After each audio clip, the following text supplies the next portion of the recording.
Clara Whitmore's fingers dug into the rope around Molly's neck, and she would not let go, even when the auctioneer pried at her wrist and told her the bidding had already started. "Please," she said, her voice cracking in front of the whole town square. "Give me until Friday.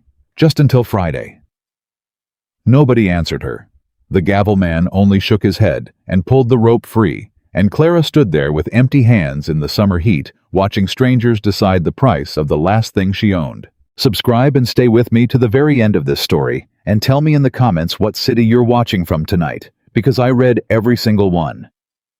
The morning had started with a debt Clara Whitmore could not pay, and would end with a bargain she never expected to take. She stood at the edge of the town square in Valentine, Nebraska, her daughter Mary's small hand fisted in the fabric of her skirt, and she watched the auctioneer climb onto the flatbed wagon like a man mounting a pulpit. Behind her, tied to the hitching post, Molly, the cow, chewed at nothing, oblivious to the fact that she was about to be sold to whoever wanted her most. "Mama," Mary said, tugging once, twice. "Is that man gonna take Molly away?" Clara knelt down, so she was eye level with her daughter, brushed a strand of pale hair from the girl's forehead, and made herself smile the way she had learned to smile for 4 years now, ever since her husband died and left her a house, a debt, and a child to raise alone. "Molly's going to a good family, sweetheart. She'll be happy. But she's ours." "I know. Why do we have to sell her?" Clara didn't have an answer that a 4-year-old could carry, so she said the only true thing she had. "Because sometimes grown-ups have to make hard choices, so their little girls can eat supper." The auctioneer's voice cracked across the square before Mary could ask another question that would break her mother clean in half. "Fine milking cow, folks, gentle as a lamb, 3 years old, and still got plenty of good years in her. Who'll start me at $15? Silence answered him. Then laughter, low and ugly, rippling from a cluster of men near the feed store. $15 for a scrawny thing like that," one of them called out. "Widow Whitmore ought to be paying us to haul it off." More laughter. Clara felt her face burn, felt Mary's grip tighten on her skirt, and she made herself stand up straight because she had promised herself a long time ago that she would never let this town see her fold. Not even now. Not even with her stomach so empty it ached and her daughter watching every move she made. $10 then, the auctioneer tried. "Somebody give me $10 for a good milking cow." "I'll give you 5, a voice shouted, and the crowd howled with laughter again, because everybody in Valentine knew that Clara Whitmore had nothing left to bargain with, and cruelty always found its footing on the backs of people who could not fight back. A man stepped out from the crowd, and Clara recognized him before she remembered his name. Jedediah Crane, banker noteholder on half the failing farms in the county, and the man who had personally signed the letter demanding Clara's mortgage payment by the end of summer, or the county would take her land for the debt. He wore a black coat despite the heat, and he smiled the way men smile when they already know how a story ends. "Mrs. Whitmore," he said, tipping his hat with mock courtesy, "I do hope you're not planning to fall behind on your note because you sold your cow for pocket change. A woman in your position ought to be more careful with what little she's got left." "I'm aware of my obligations, Mr. Crane. Are you?" "Because from where I'm standing, it looks like a woman who's about to lose everything she owns standing in the middle of the street, watching the last of it get auctioned for less than a bag of flour costs." He turned to the crowd, playing to them now the way he always did. "Might as well save everyone the trouble and hand me the deed today." "The note isn't due till the end of summer," Clara said, and she heard the tremble in her own voice, and hated it. "I have time." "Time?" Crane repeated, and laughed softly privately, like he was sharing a joke only he understood. "Time's the one thing you don't have, Mrs. Whitmore. But I admire the fight in you. Truly." Mary pressed her face against her mother's hip, and Clara set a protective hand on the back of her daughter's head, and for one terrible moment, she thought she might actually cry in front of every soul in Valentine, Nebraska, and she would rather have died than let that happen. "Do we have a bid?" the auctioneer called again, sounding almost apologetic now, like even he could feel how far this had sunk. "Somebody give me something, anything. $10 ain't worth getting out of bed for." another man muttered, and the crowd murmured its agreement, and Clara understood in that moment that they weren't going to buy her cow at all. They were going to let it sit there unsold, a public monument to her failure, because watching a widow lose everything was better entertainment than church on Sunday. $50. The voice came from behind the crowd, low and even, cutting through the noise like a blade through soft wood. Every head turned. Clara turned too, and found herself looking at a man she didn't recognize, tall, dark-haired, dressed like a ranch hand in a worn hat, and dusty leather gloves, standing with his boots planted like he had every right to be exactly where he was. $50, he said again, louder this time, stepping forward through the parting crowd. For the cow. The auctioneer blinked at him. 50, you sure about that, Mr. Cow like that ain't worth more than 15 on her best day. I said 50. The stranger's eyes hadn't left Clara's face, and there was something in them she couldn't name yet. Not pity, which she had learned to despise, but something steadier. You got a problem taking a man's money. No, sir, not at all, just... The auctioneer looked between Crane and the stranger, like a man caught between two fires, unsure which one would burn him worse. $50 going once. Now hold on. Crane's smile had thinned into something sharper. And who exactly are you, mister, throwing around $50 in the middle of my town? Ethan Calloway. He didn't offer his hand. Ranch hand out at the Morrison spread. A ranch hand with $50 to spend on a dying widow's cow. Crane's laugh had an edge to it now. That's either very generous or very foolish, Mr. Calloway. Reckon that's my business, not yours. Something in the way he said it made the crowd go quiet, made even Crane pause for half a second before he recovered his composure and waved a dismissive hand. Suit yourself. $50 for a $15 cow. I hope you enjoy your milk, Mr. Calloway. He turned to leave, then stopped and looked back at Clara with something cold behind his eyes. End of summer, Mrs. Whitmore. I'll be counting the days if you're not. He walked off through the crowd, and the townspeople began to disperse. 2. Their entertainment concluded, and Clara stood there with Mary's hand in hers, watching a stranger walk toward the auctioneer's wagon with 3 gold coins already in his palm. Going once, going twice, the auctioneer said, mostly for show now that everyone had stopped listening. Sold to Mr. Calloway for $50. Clara felt something break loose in her chest. Not relief exactly, more like the moment right before a dam gives way. $50 was more than 3 months of what Molly could earn in milk and butter. $50 could buy flour and salt pork and boots for Mary before the weather turned. It could buy a little time, even if it couldn't buy enough. She made herself walk toward the stranger, made herself hold her chin up the way her mother had taught her, because gratitude was one thing, but groveling was another, and she had already given this town enough of a show for one day. Mr. Calloway. He turned, and up close she could see he was younger than she'd first thought. Maybe 26 or 27, with eyes the color of a storm coming in over open plains.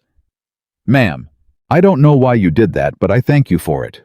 Molly's gentle. She'll milk twice a day if you treat her right, and she doesn't spook easy.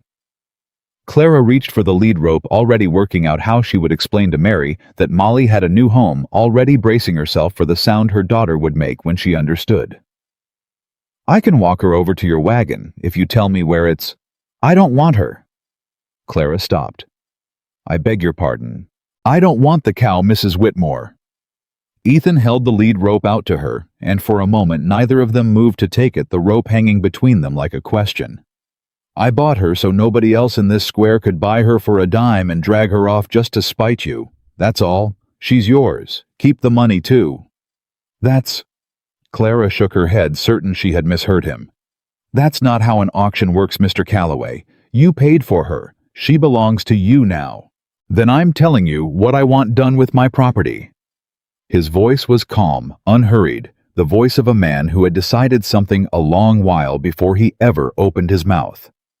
I want her back with the woman who raised her and the little girl who's been crying into her side, if that's all right with you. Mary, who had gone very still and very quiet through the whole exchange, peeked out from behind her mother's skirt. You ain't taking Molly. No, miss, I ain't taking Molly. Ethan crouched down the way a man crouches when he wants to make himself smaller and less frightening to a child, and Clara watched something in her daughter's shoulders unclench that had been clenched all morning. She's staying right here with you if you promise to look after her good. I always look after her good. I don't doubt it.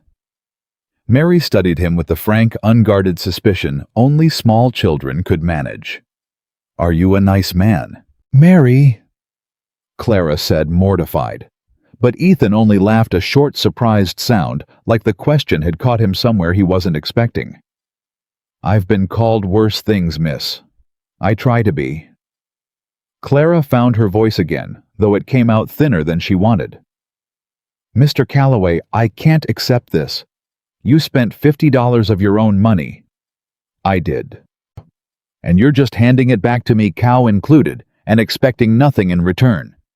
Forgive me, but nobody does something for nothing. Not in this town, not anywhere I've ever lived. She had learned that lesson hard in the 4 years since Thomas died, learned it from bankers and neighbors and men who came around offering help with a price tag, hidden behind their smiles. So tell me plainly what you want, because I'd rather know now than be surprised later. Something shifted in his expression. Not offense, but a kind of understanding, like he'd expected exactly this and respected her for saying it out loud instead of letting it fester. Fair enough.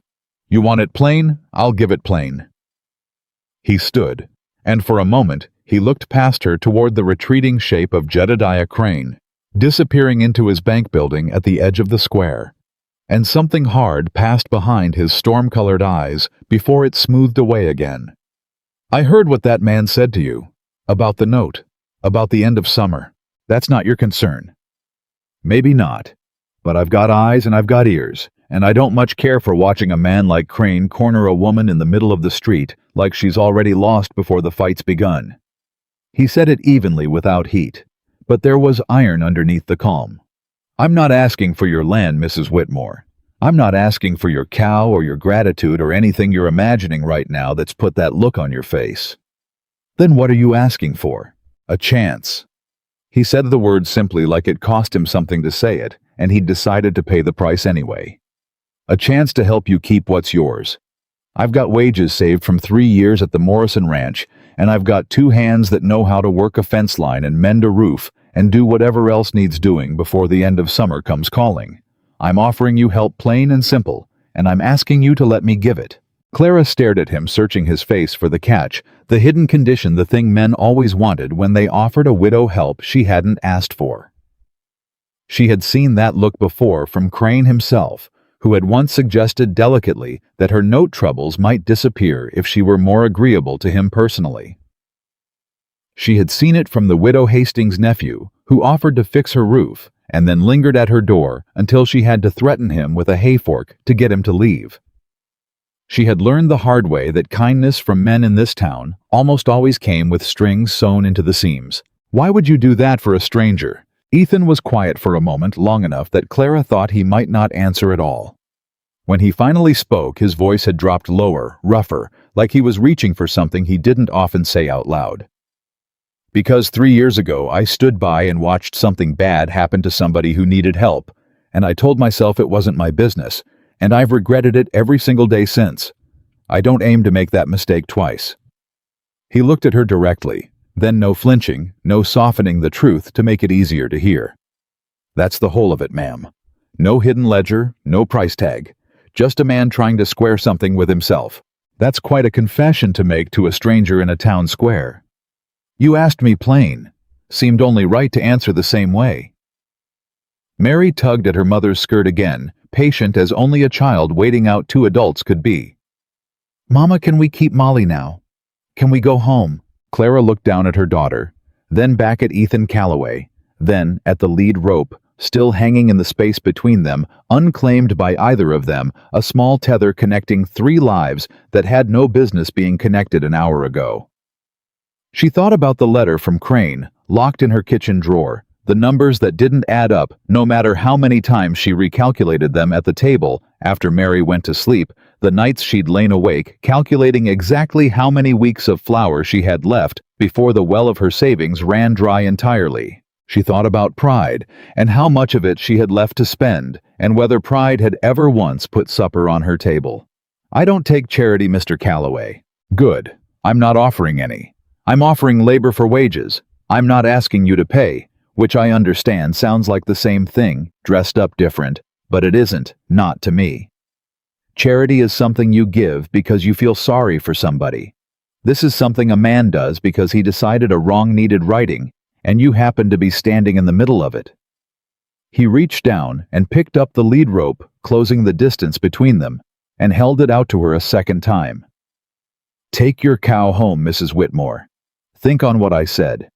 I'll be back Thursday to mend that south fence line I heard you've been fighting with, whether you've made up your mind about the rest of it or not. A fence needs mending regardless of what a woman decides about a man's character." Clara took the rope. Their hands didn't touch, not quite, but she felt the nearness of it anyway, a strange warmth in the summer heat that had nothing to do with the sun. "You don't even know where I live. Everybody in Valentine knows where the Whitmore place is, ma'am. It's the one with the mortgage note everybody in town's been placing bets on." He said it without cruelty, just plain fact, the way a man states the weather, and somehow that honesty landed softer than sympathy would have. "Thursday, then."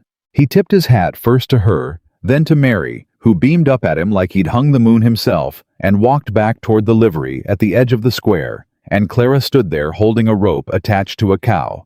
She thought she'd lost forever, watching a man she'd known for exactly 11 minutes disappear around the corner of the feed store. "Mama," Mary said, "I like him." "You don't know him, sweetheart." "I know he gave Molly back. That's enough for me." Clara almost smiled at that, the simple math of a 4-year-old's trust, but her mind was already working through the harder arithmetic of adulthood, what Ethan Calloway's offer would cost her in a town like Valentine, where a widow seen too often in the company of an unmarried man became the subject of every kitchen conversation from one end of the county to the other. She thought of Crane's parting words, the promise buried inside the threat. End of summer.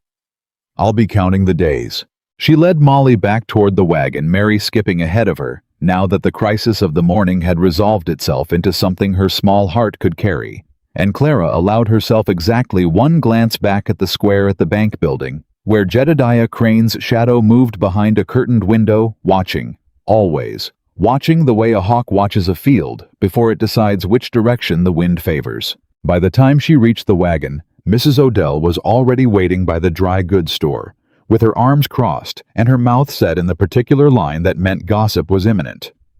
"Well," Mrs. Odell said, not bothering with a greeting first. "That was quite a scene." "Good afternoon, Mrs. Odell." A ranch hand from the Morrison spread buying your cow and handing it right back. Tongues are already wagging clear down Main Street.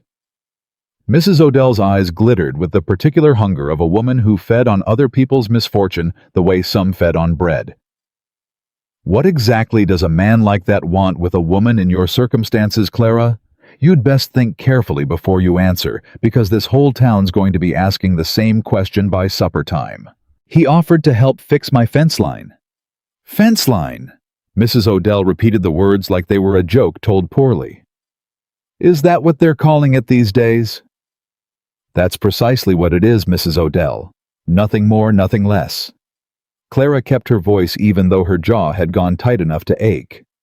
"And I'd thank you kindly to save your speculation for someone with the time to entertain it. I'm only saying a widow can't be too careful about her reputation, especially one so close to losing her land. People will talk, Clara. People already are. People have talked about me since the day Thomas died. I've managed to survive it so far." Clara loaded the last of her supplies into the wagon bed, lifted Mary up onto the bench seat, and climbed up after her with as much dignity as she could gather from a morning that had already stripped most of it away. "Good day, Mrs. Odell." She snapped the reins before the older woman could get another word in, and the wagon rolled out of the square past the bank, past the feed store, past the courthouse where the county recorded every mortgage, and every foreclosure, and every small tragedy that made up the ledger of a hard land in a hard year.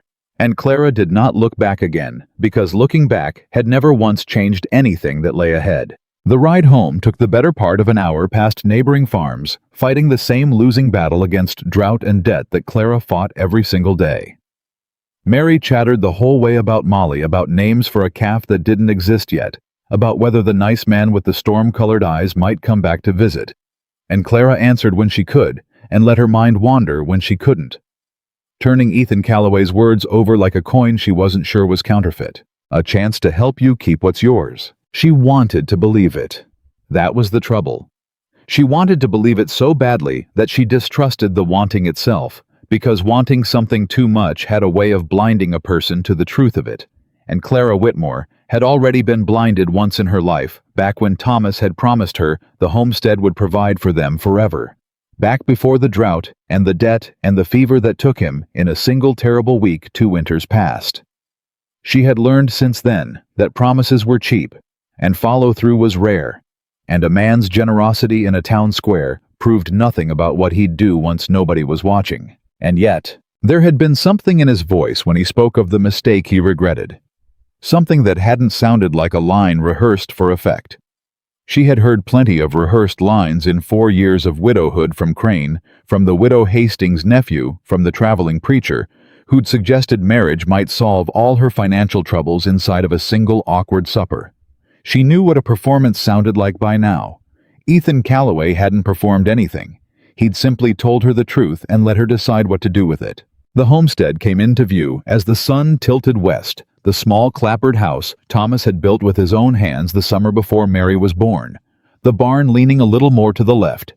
Each year the fence line Ethan had mentioned sagging in 3 separate places where the posts had rotted through. It wasn't much. It had never been much, not compared to the Morrison spread or the other big outfits scattered across the county. But it was hers, bought and paid for in years of labor and love and grief, and she was not going to let Jedediah Crane take it from her without a fight, whatever shape that fight needed to take. She unhitched the wagon, settled Molly back in her pen, watched Mary run off to find the cat that lived in the hayloft, and stood alone for a moment in the yard, looking at the house that represented every hope she had left in the world. End of summer. She had perhaps 8 weeks, maybe 9, if the harvest ran late, to find a way to pay a note that had grown faster than her ability to earn against it, thanks to 2 seasons of failed crops, and a winter that had cost her 3 chickens and a good portion of her seed corn to a sickness she still didn't understand. 8 weeks to save a home her daughter had never known any other version of. 8 weeks, and a stranger's offer of help that came without a price tag. She could see which frightened her, more than an offer with a price tag would have, because at least a visible price could be measured and refused. Inside the house, she lit the stove and started supper. The same thin stew she'd been stretching for 3 days now, and she listened to Mary singing tunelessly to the barn cat through the open window, and she thought about Thursday.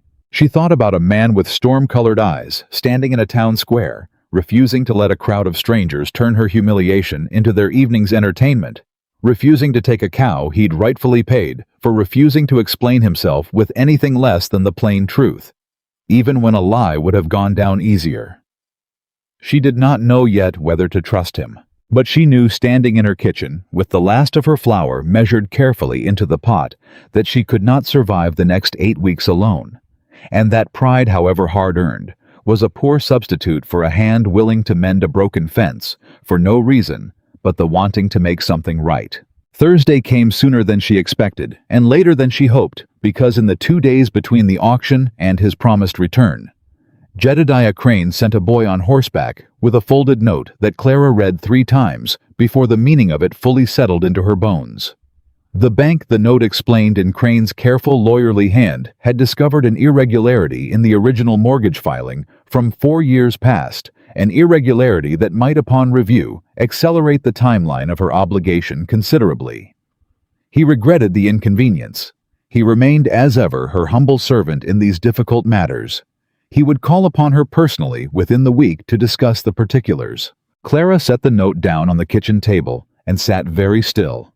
And when Mary asked what was wrong, she said only that the letter was grown-up business, and smiled the smile she had practiced for 4 years, and inside she felt something cold and certain settle into place. Whatever game Jedediah Crane was playing, he intended to win it before the harvest ever came in.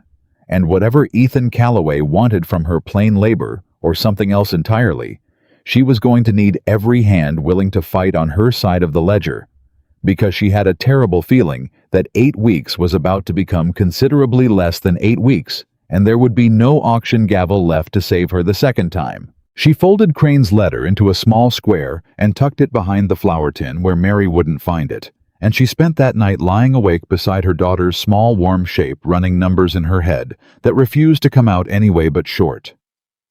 When Thursday finally arrived gray and windless, she was out at the south fence line before the sun had fully cleared the barn roof, pulling rotted posts out of the dry ground with her bare hands because waiting for help felt too much like admitting she needed it. She heard the horse before she saw it and turned to find Ethan Calloway riding up the lane with a coil of new wire slung over his saddle and a sack of tools tied behind him, exactly as he'd said he would.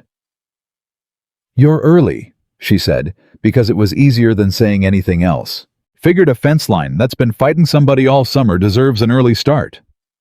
He swung down from his horse and looked at the 3 posts she'd already worked loose, then at her hands raw and dirt-streaked from the effort. "You could have waited on me, Mrs. Whitmore." "I don't wait well." "No," he said, and something in his mouth almost turned into a smile. "I don't imagine you do." They worked through the morning mostly in silence, Ethan setting new posts while Clara held them steady.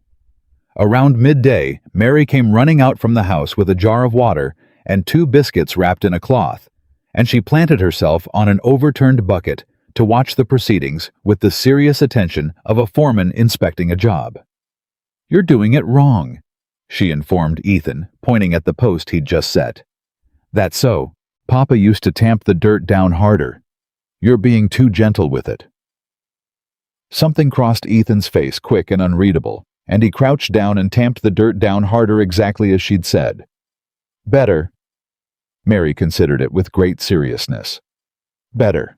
Your papa taught you well," Ethan said, and Clara felt something tighten in her chest that wasn't quite grief and wasn't quite gratitude, because it had been a long time since anyone besides herself had spoken Thomas's memory out loud to their daughter without it turning into pity. "He knew everything about the ranch," Mary said. "Mama says he was the best rancher in the whole county. I believe it." Ethan straightened, wiped his hands on his trousers, and looked toward Clara with something steady in his storm-colored eyes. "A man builds something worth keeping. It shows up in the people he leaves behind to keep it." Clara had to look away from him, then out toward the brown fields and the fence line slowly mending itself post by post because she was afraid of what her face might show him if she didn't. By the time the sun dropped low enough to paint the fields the color of old copper, the south fence stood straight and whole for the first time in 2 years. "I heard about Crane's letter," Ethan said, coiling the last of the leftover wire. "News travels fast in a town this size." "It's not your concern." "Maybe not. But I meant what I told you in the square, Mrs. Whitmore. I aim to help you keep this place. And if Crane's decided to move faster than the terms of your note allow, then we'd best start moving faster too." He tied off the wire and looked at her directly. "Whatever he's planning, ma'am, he's not planning it alone, and neither are you. Not anymore." Clara looked instead at her daughter chasing the barn cat through the long grass with the fence mended solid at her back, and she thought about 8 weeks narrowing toward something crueler, and she found for the first time since the letter arrived that she could breathe a little easier than she had the night before. "Thursday's fence is mended," she said finally. "I suppose that's a start." "It's a start," Ethan agreed, swinging back up into his saddle. "I'll be back before the week's out. There's more than one thing on this place that's been fighting you too long without help." He rode off down the lane as the light faded gold and then gray, and Clara stood at her mended fence with her daughter's hand finding hers in the dusk, and she did not yet know what Jedediah Crane intended or what it would cost her to find out.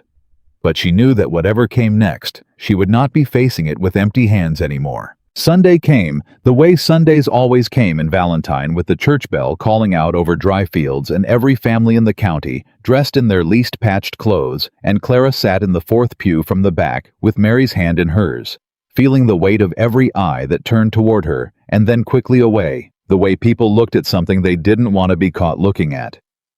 "They're staring, Mama," Mary whispered. "Let them stare." "Why are they staring?" "Because staring's easier than minding their own business, sweetheart. Sit still now." Mrs. Odell sat 2 pews up, and twice during the sermon, Clara caught her turning halfway around her eyes, sharp as a hawk's, cataloging every detail of Clara's plain gray dress and the tired set of her shoulders for later distribution over coffee cups. By the time the service ended and the congregation spilled out into the churchyard, the whispers had already found their rhythm low and constant as insects in tall grass.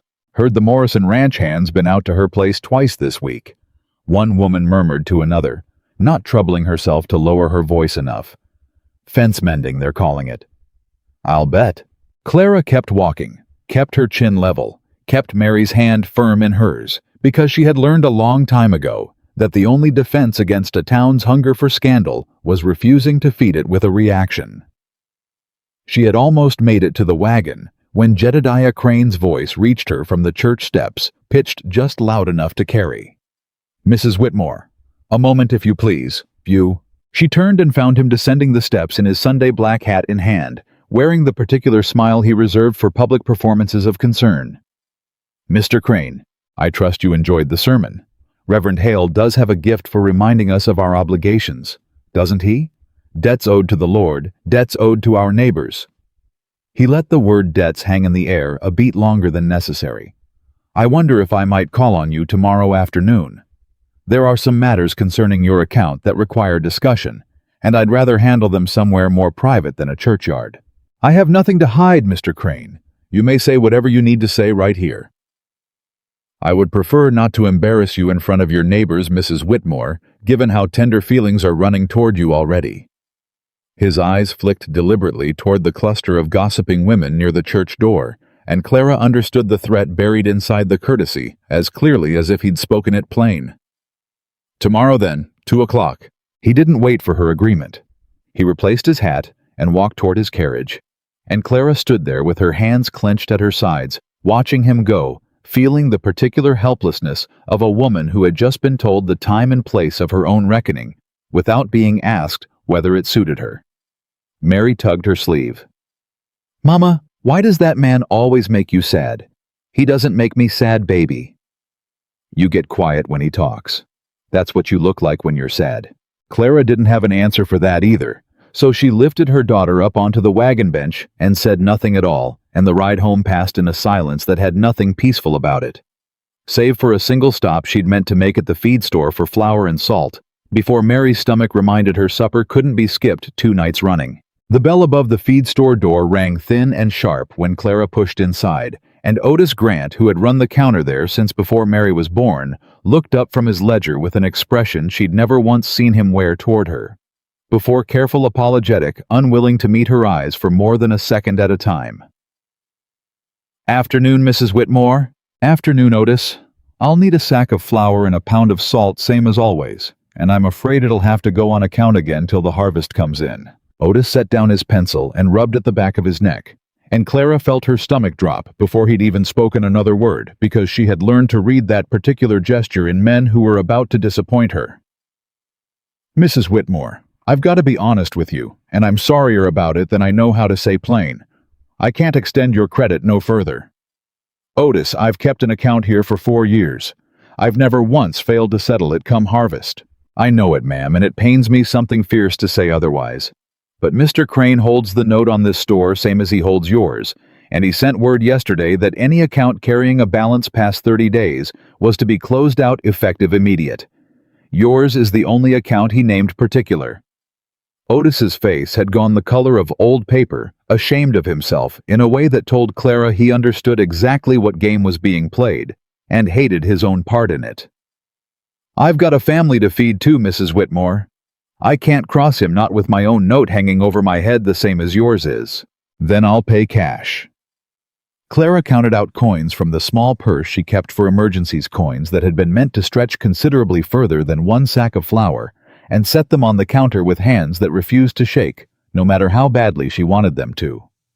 "There, cash money same as anyone else. Otis took it, clearly relieved to have an honest transaction to complete instead of a difficult refusal to deliver, and wrapped her flower with more care than the task strictly required, as though the gentleness of his hands might make up for what his mouth had just been forced to say. "I'm sorry, Mrs. Whitmore, truly. If there was another way." "There isn't, Otis. I understand. You've a family same as I do."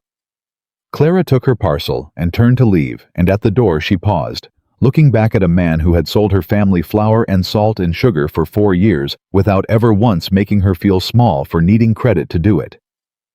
"You tell Mr. Crane if he asks that I paid in full and in cash, and that I'll be back next week to do the same, however long he intends to keep squeezing this town on my account." She walked out with her chin high and her purse considerably lighter than it had been an hour before, and by the time she climbed back onto the wagon, Mary was watching her with the particular solemnity of a child who understood without being told the specifics that something had gone wrong inside that store.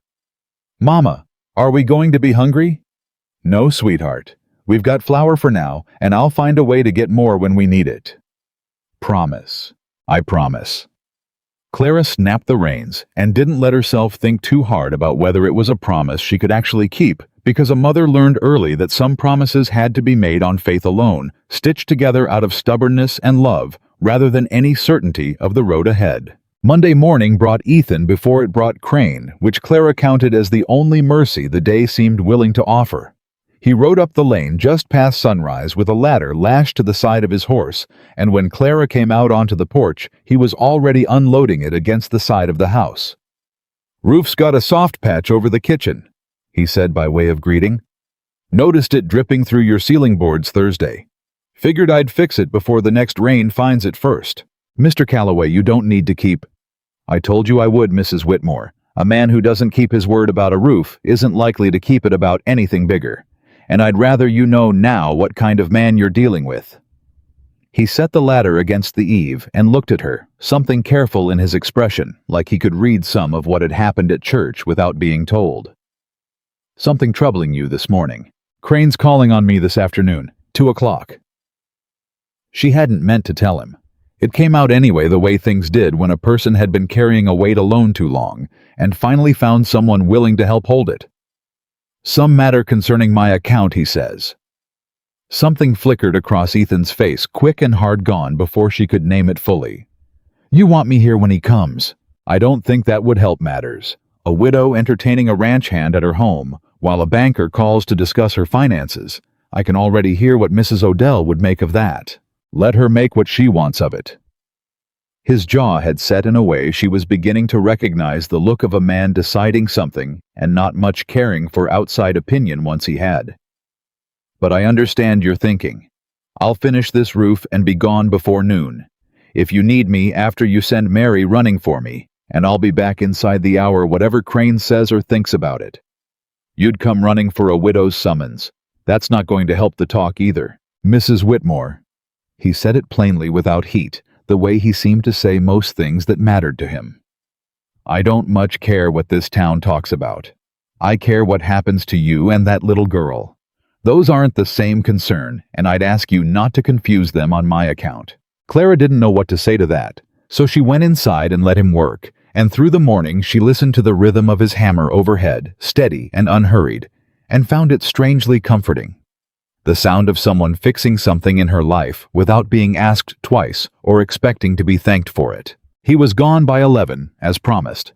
The roof patched and the kitchen dry, and Clara spent the hour before Crane's arrival scrubbing the table and straightening the few decent chairs she owned, not because she wanted to impress him, but because she refused to let him see her home in disarray, refused to give him one more thing to hold against her. Crane arrived precisely at 2, driving his own carriage rather than sending a boy, which told Clara before he said a single word that whatever business he'd come to discuss mattered enough to him personally that he didn't trust it to a messenger. He came inside without waiting to be asked, settled himself at her kitchen table, like he owned it, and opened a leather folder thick with papers. "Mrs. Whitmore, I'll come straight to it since I know you've little patience for pleasantries these days." He spread 3 documents across her table, each one covered in the small, cramped handwriting of legal clerks. "In reviewing your account this past week, I discovered some troubling irregularities. It seems your late husband in the year before his passing took out a second note against this property to cover certain debts at the feed store and with Dr. Ashworth. That note was never properly recorded with the county. Clara felt the floor tilt beneath her, though she remained perfectly still. I know nothing of any second note. I imagine you don't. Thomas kept his own counsel on such matters from what I understand. Crane's voice carried a gentleness that made the words worse, not better the sympathy of a man who had rehearsed exactly how much softness to apply to a blade before it went in. The debt exists regardless of your knowledge of it, Mrs. Whitmore. $81 plus 4 years of accrued interest, which brings the total to something closer to $130. That's impossible. I've never seen a bill from Dr. Ashworth for such a sum. The bill was for Thomas's care in his final illness. I imagine grief made certain financial details slip past your attention at the time, which is entirely understandable. He said it kindly, almost gently, and Clara wanted to throw the coffee pot at his head for the particular cruelty of that gentleness. The point remains, Mrs. Whitmore, that this debt is now attached to your primary note, which means your obligation to the bank has grown considerably beyond what we discussed at the auction. How much? With the original mortgage balance, the newly discovered second note, and accrued interest on both, your total obligation now stands at $412. He said the number the way a man reads a weather report, flat and unremarkable, though Clara heard it land in her chest like a stone dropped down a well. Due as we agreed by the end of summer. You've doubled what I owe you in the space of a week. I haven't doubled anything, Mrs. Whitmore. I've simply discovered debts that already existed. I understand this is difficult to hear, and I take no pleasure in delivering it. He folded his hands on the table, and for a moment, Clara thought she saw something almost like genuine regret pass behind his eyes, before it hardened back into calculation. There is, however, another path available to you, one I raise only out of genuine concern for your circumstances. I'm listening. I could forgive the second note entirely, wipe it clean along with a substantial portion of the interest on the original mortgage, reducing your total obligation to something quite manageable. He let the offer sit in the air a moment before continuing, and Clara felt her stomach clench in anticipation of whatever came next. In exchange for your hand in marriage. The silence that followed felt like it lasted an hour, though it could only have been seconds. Clara stared at him, certain she had misheard, though the steady, unblinking way he watched her told her she hadn't. You're asking me to marry you. I'm offering you a solution to a problem that has no other clean solution, Mrs. Whitmore. I'm a man of considerable means, as you well know. Your daughter would want for nothing. Your land would be secure. Your reputation, which I understand is already suffering thanks to certain recent visitors, would be restored to respectability. He said it all so reasonably, so calmly, like he was offering to fix a fence rather than purchase a wife. I understand this is sudden. I don't require an answer today. Clara stood up from the table so quickly, her chair scraped hard against the floorboards. Get out of my house.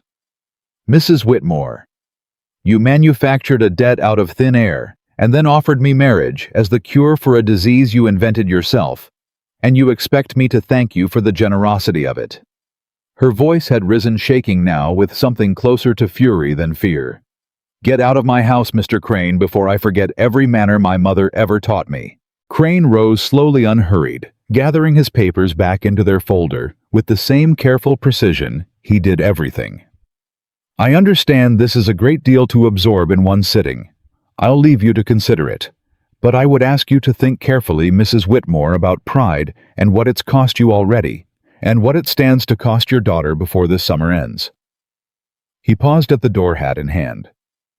$412 by summer's end. That figure doesn't change whether you marry me or not. Only your ability to pay it does. He left, and Clara stood alone in her kitchen with her hands braced against the table, breathing hard, feeling the walls of her home press in around her like they'd shrunk 2 sizes in the span of a single conversation. She didn't cry. She had promised herself years ago she wouldn't cry in this kitchen, because Mary's room shared a wall thin enough to carry sound, and a mother's tears had a way of teaching a child fear faster than any spoken words could. She sent for Ethan an hour later exactly as he'd told her to, and he arrived at a gallop that told her he'd been watching the road since he left. What happened? Clara told him everything: the second note, the inflated sum the marriage proposal delivered like a business transaction, and watched his face darken with each detail, until by the end his jaw had gone tight enough that a muscle jumped visibly beneath his skin. He fabricated that debt. I can't prove that. I can. Ethan's voice had dropped into something low and dangerous, a register Clara hadn't heard from him before. Dr. Ashworth's been dead 3 years, Mrs. Whitmore. Died the same winter your husband did. Any bill Crane's claiming came from him would have had to be filed with the county before Ashworth passed, and county records don't just misplace themselves for 4 years running, unless somebody's paying them not to remember. You think Crane bribed the county recorder? I think Crane's done worse than that to men who owed him less than you do. Something old and bitter moved behind his eyes, and Clara realized she was finally about to hear the thing he'd been circling since the auction, the mistake he'd said he regretted every day since. 3 years ago, my father held a note with this same bank on a smaller spread about 40 miles east of here. Crane found an irregularity in that note too same as he's found in yours. Said my father owed back taxes on land improvements that had never been properly filed. Doubled what my father owed inside of 2 months. What happened? My father couldn't pay it. Crane took the land. Ethan's voice had gone flat, controlled in the particular way of a man keeping a much larger feeling locked down tight.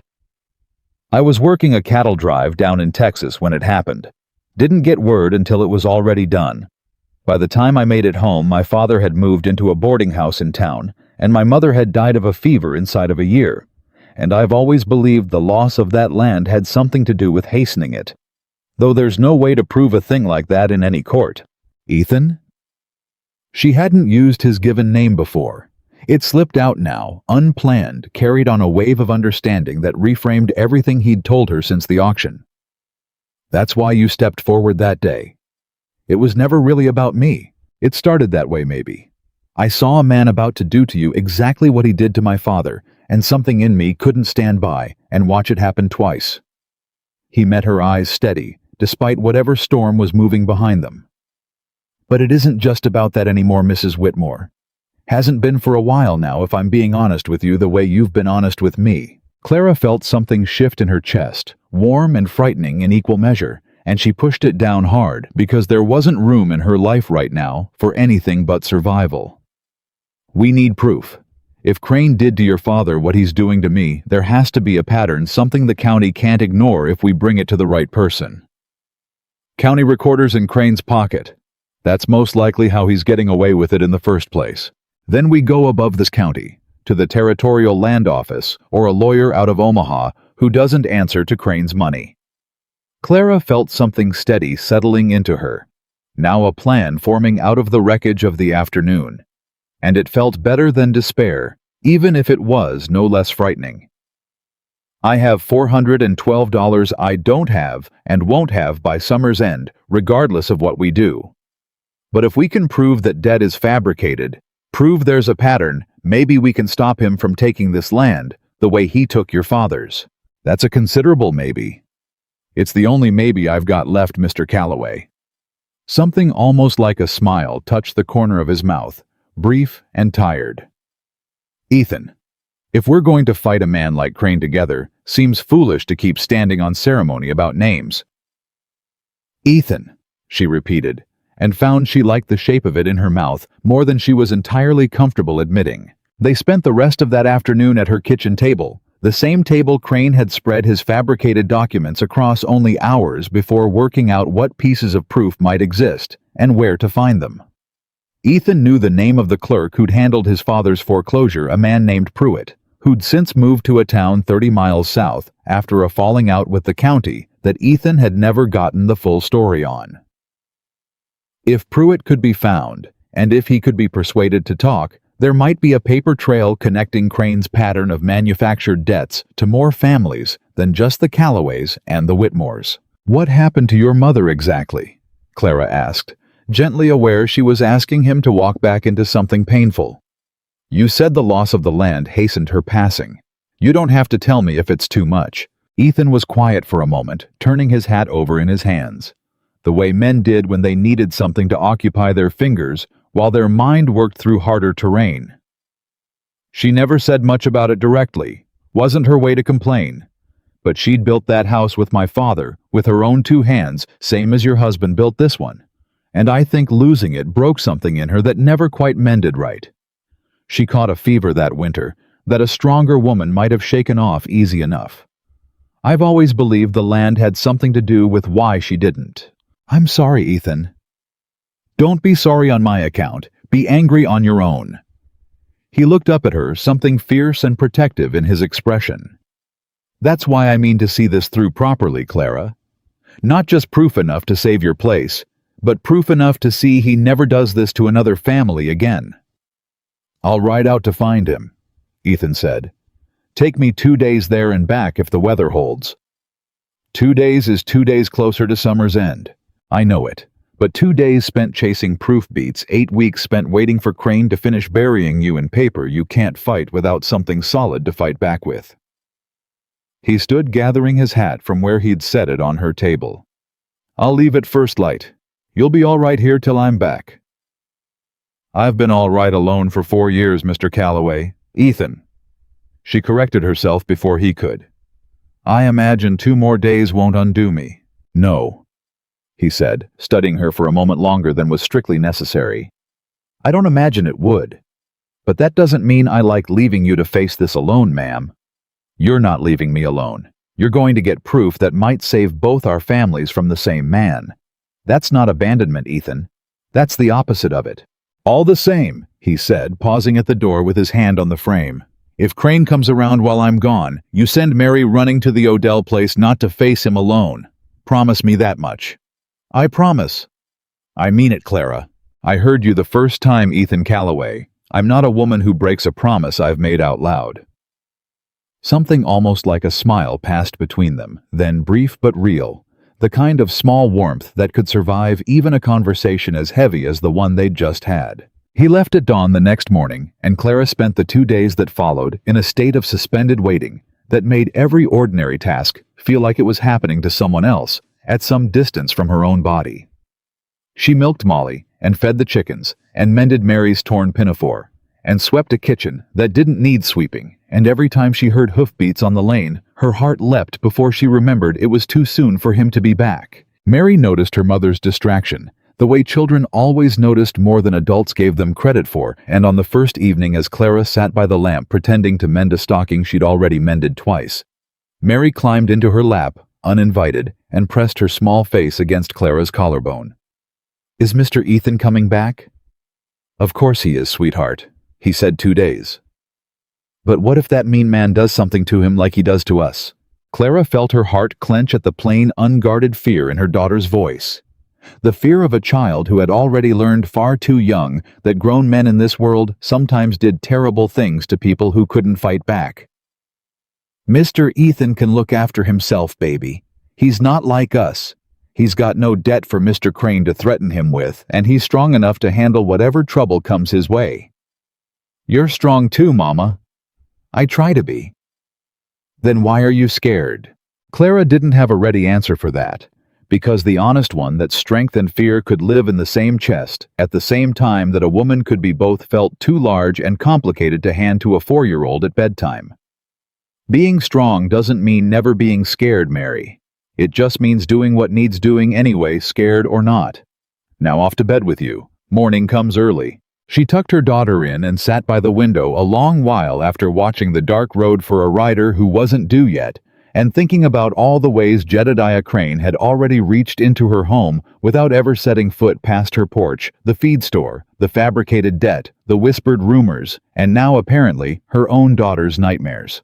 On the second evening, as the sun dropped low, and Clara had nearly convinced herself something had gone wrong, she heard a rider approaching at speed faster than a returning traveler usually came, and she stepped out onto the porch with her heart in her throat, half expecting bad news before she'd even confirmed who it was. It was Ethan, and even from the distance of the lane, she could see something urgent in the way he rode, and by the time he swung down from his horse breathing hard, She knew before he spoke a word that whatever he'd found had changed the shape of everything. "I found Pruitt." And he talked plenty once I convinced him Crane's reach didn't extend as far south as he'd been telling himself it did. Ethan pulled a folded envelope from inside his coat thick with pages and pressed it into her hands. "My father's foreclosure. 2 other families besides mine going back 6 years. Same pattern every time a manufactured debt discovered right when a man's already struggling. Always just enough to push him past what he can pay. Always with the same suggestion attached that there might be another way to settle it besides cash. Another way. Pruitt says Crane's done this 3 times before with widows specifically. Offered marriage in exchange for forgiving invented debt. 2 of them said yes." Ethan's voice had gone hard as stone. "One of them said no, same as you did, and lost her land inside a month, same as my father did." Clara opened the envelope with shaking hands and found copies of documents Pruitt had apparently kept squirreled away for years' insurance against a day when Crane's reach finally caught up to him. 2 records of altered mortgage filings and backdated debts that told a story far uglier than anything Clara had imagined, even at her most frightened. "This is enough," she said, her voice barely above a whisper. "This has to be enough. It's enough to bring to a territorial judge if we can find one who isn't already bought." Ethan looked at her, something urgent and unguarded in his expression that hadn't been there before, like the ride south had stripped away some final layer of caution he'd been carrying. "But Crane won't sit still once he learns Pruitt's talked. If word gets back to him that we've got proof, he'll move faster than we can, and I don't know what shape that moving will take." As if summoned by the very mention of his name, they heard a second set of hoofbeats on the lane, slower and more deliberate than Ethan's had been. And Clara felt her stomach drop as she recognized Jedediah Crane's carriage rolling toward the house in the gathering dusk, flanked, she realized, with a fresh jolt of alarm by the county sheriff riding alongside it. "Ethan," she said, low and urgent, "put that envelope somewhere he won't find it. Now." He moved fast, tucking the papers behind a loose board in the porch step that Clara hadn't even known was loose. And by the time Crane's carriage rolled to a stop in her yard, both of them stood composed, or as composed as 2 people could manage, with their hearts hammering, facing a man who smiled like he already knew he'd won something. "Mrs. Whitmore?" Crane tipped his hat, then turned his attention deliberately to Ethan, his smile sharpening. "Mr. Calloway, how convenient to find you here at this hour. Sheriff Dunmore has some questions he'd like to put to you both if you don't mind." The sheriff dismounted an older man with a tired face and eyes that seemed to apologize for his errand before he'd even spoken. "Mrs. Whitmore, I've received a complaint alleging improper conduct at this residence. Unmarried man-widow, living alone, visits at all hours. The complaint suggests the arrangement's been going on for some time and raises questions about your fitness to maintain guardianship of your daughter." Clara felt the ground tilt beneath her a second time that week, worse than the first, because this was no longer about money or land. This was about Mary, about the one thing in her life that mattered more than any homestead or any debt. "That complaint is a lie," she said, and her voice came out steadier than she felt. "Mr. Calloway has been here to mend fences and repair my roof in plain daylight with my daughter present every time. There has been nothing improper about a single visit." "I'm sure that's true, ma'am," Sheriff Dunmore said, not unkindly, "but a complaint's been filed all the same, and it's my job to look into it, whatever the truth turns out to be." "And who filed this complaint, Sheriff?" Ethan's voice had gone dangerously quiet, the same register Clara had heard when he first spoke of his father. "The complaint came in anonymous Mr. Calloway." "Did it?" Ethan turned his gaze on Crane, who met it without flinching, his expression arranged into something like sympathetic concern. "Funny thing, an anonymous complaint arriving the same day I ride back into town with information that might trouble a certain banker's business dealings." "I'm sure I don't know what you mean," Crane said smoothly. "I only heard the rumors circulating in town, same as everyone else, and thought it my civic duty to see that a child's welfare was properly looked after. Nothing more sinister than that, Mr. Calloway, whatever you're implying." "Sheriff," Clara said, fighting to keep her voice level, "I would like to know what happens now. What this complaint means for my daughter." Sheriff Dunmore rubbed at the back of his neck, clearly uncomfortable with the whole business. "For now, ma'am, nothing happens beyond what I've already told you. I've looked into it. I've spoken with you both, and I've seen nothing here tonight that troubles me. But I'll be honest with you, if a formal petition gets filed with the circuit judge questioning your fitness as a guardian, that's a different matter entirely, one that would require a hearing." "And who would file such a petition?" Ethan asked, though the question was clearly rhetorical, aimed less at the sheriff than at the man standing beside him. "Anyone with standing in the community and genuine concern for the child's welfare," Crane said, "could theoretically bring such a matter before the court. I would hope it never comes to that, of course. I would hope Mrs. Whitmore might see reason before matters progress that far." The threat sat in the yard between them unmistakable despite its polite dressing, and Clara understood with sudden sickening clarity exactly what Crane had constructed here, not just a financial trap, but a second one layered beneath it, aimed not at her land, but at the one thing she would sacrifice anything to protect. "I need to speak with you privately, Mr. Crane," she said. "Away from the sheriff, away from Mr. Calloway, just the two of us. Mrs. Whitmore." Ethan started alarm plain in his voice, but she cut him off with a look that asked him to trust her, though she wasn't entirely certain yet what she intended to do with whatever privacy she managed to secure. Crane's smile widened. Satisfied, certain he'd finally cornered her into the conversation he'd wanted all along. "Of course, Mrs. Whitmore. Sheriff Mr. Calloway, if you'll give us a moment." They walked a short distance from the house out toward the fence line Ethan had mended, and once they were out of easy earshot, Clara turned on Crane with a fury she'd kept carefully banked all evening. "You filed that complaint yourself." "I filed nothing, Mrs. Whitmore. I merely responded to concerns already circulating." His composure hadn't cracked at all, and that more than anything told Clara how thoroughly he'd planned this moment. "But I'll be plain with you, since plain speaking seems to be the fashion these days. You have a choice in front of you. Marry me, settle your debt, and this entire unpleasant business with the sheriff disappears as quickly as it appeared. Refuse, and I cannot promise what shape the coming weeks will take for you or for your daughter. You'd use a child as leverage to force a woman into marriage. I would use whatever tools were available to secure an outcome I believe would benefit everyone involved.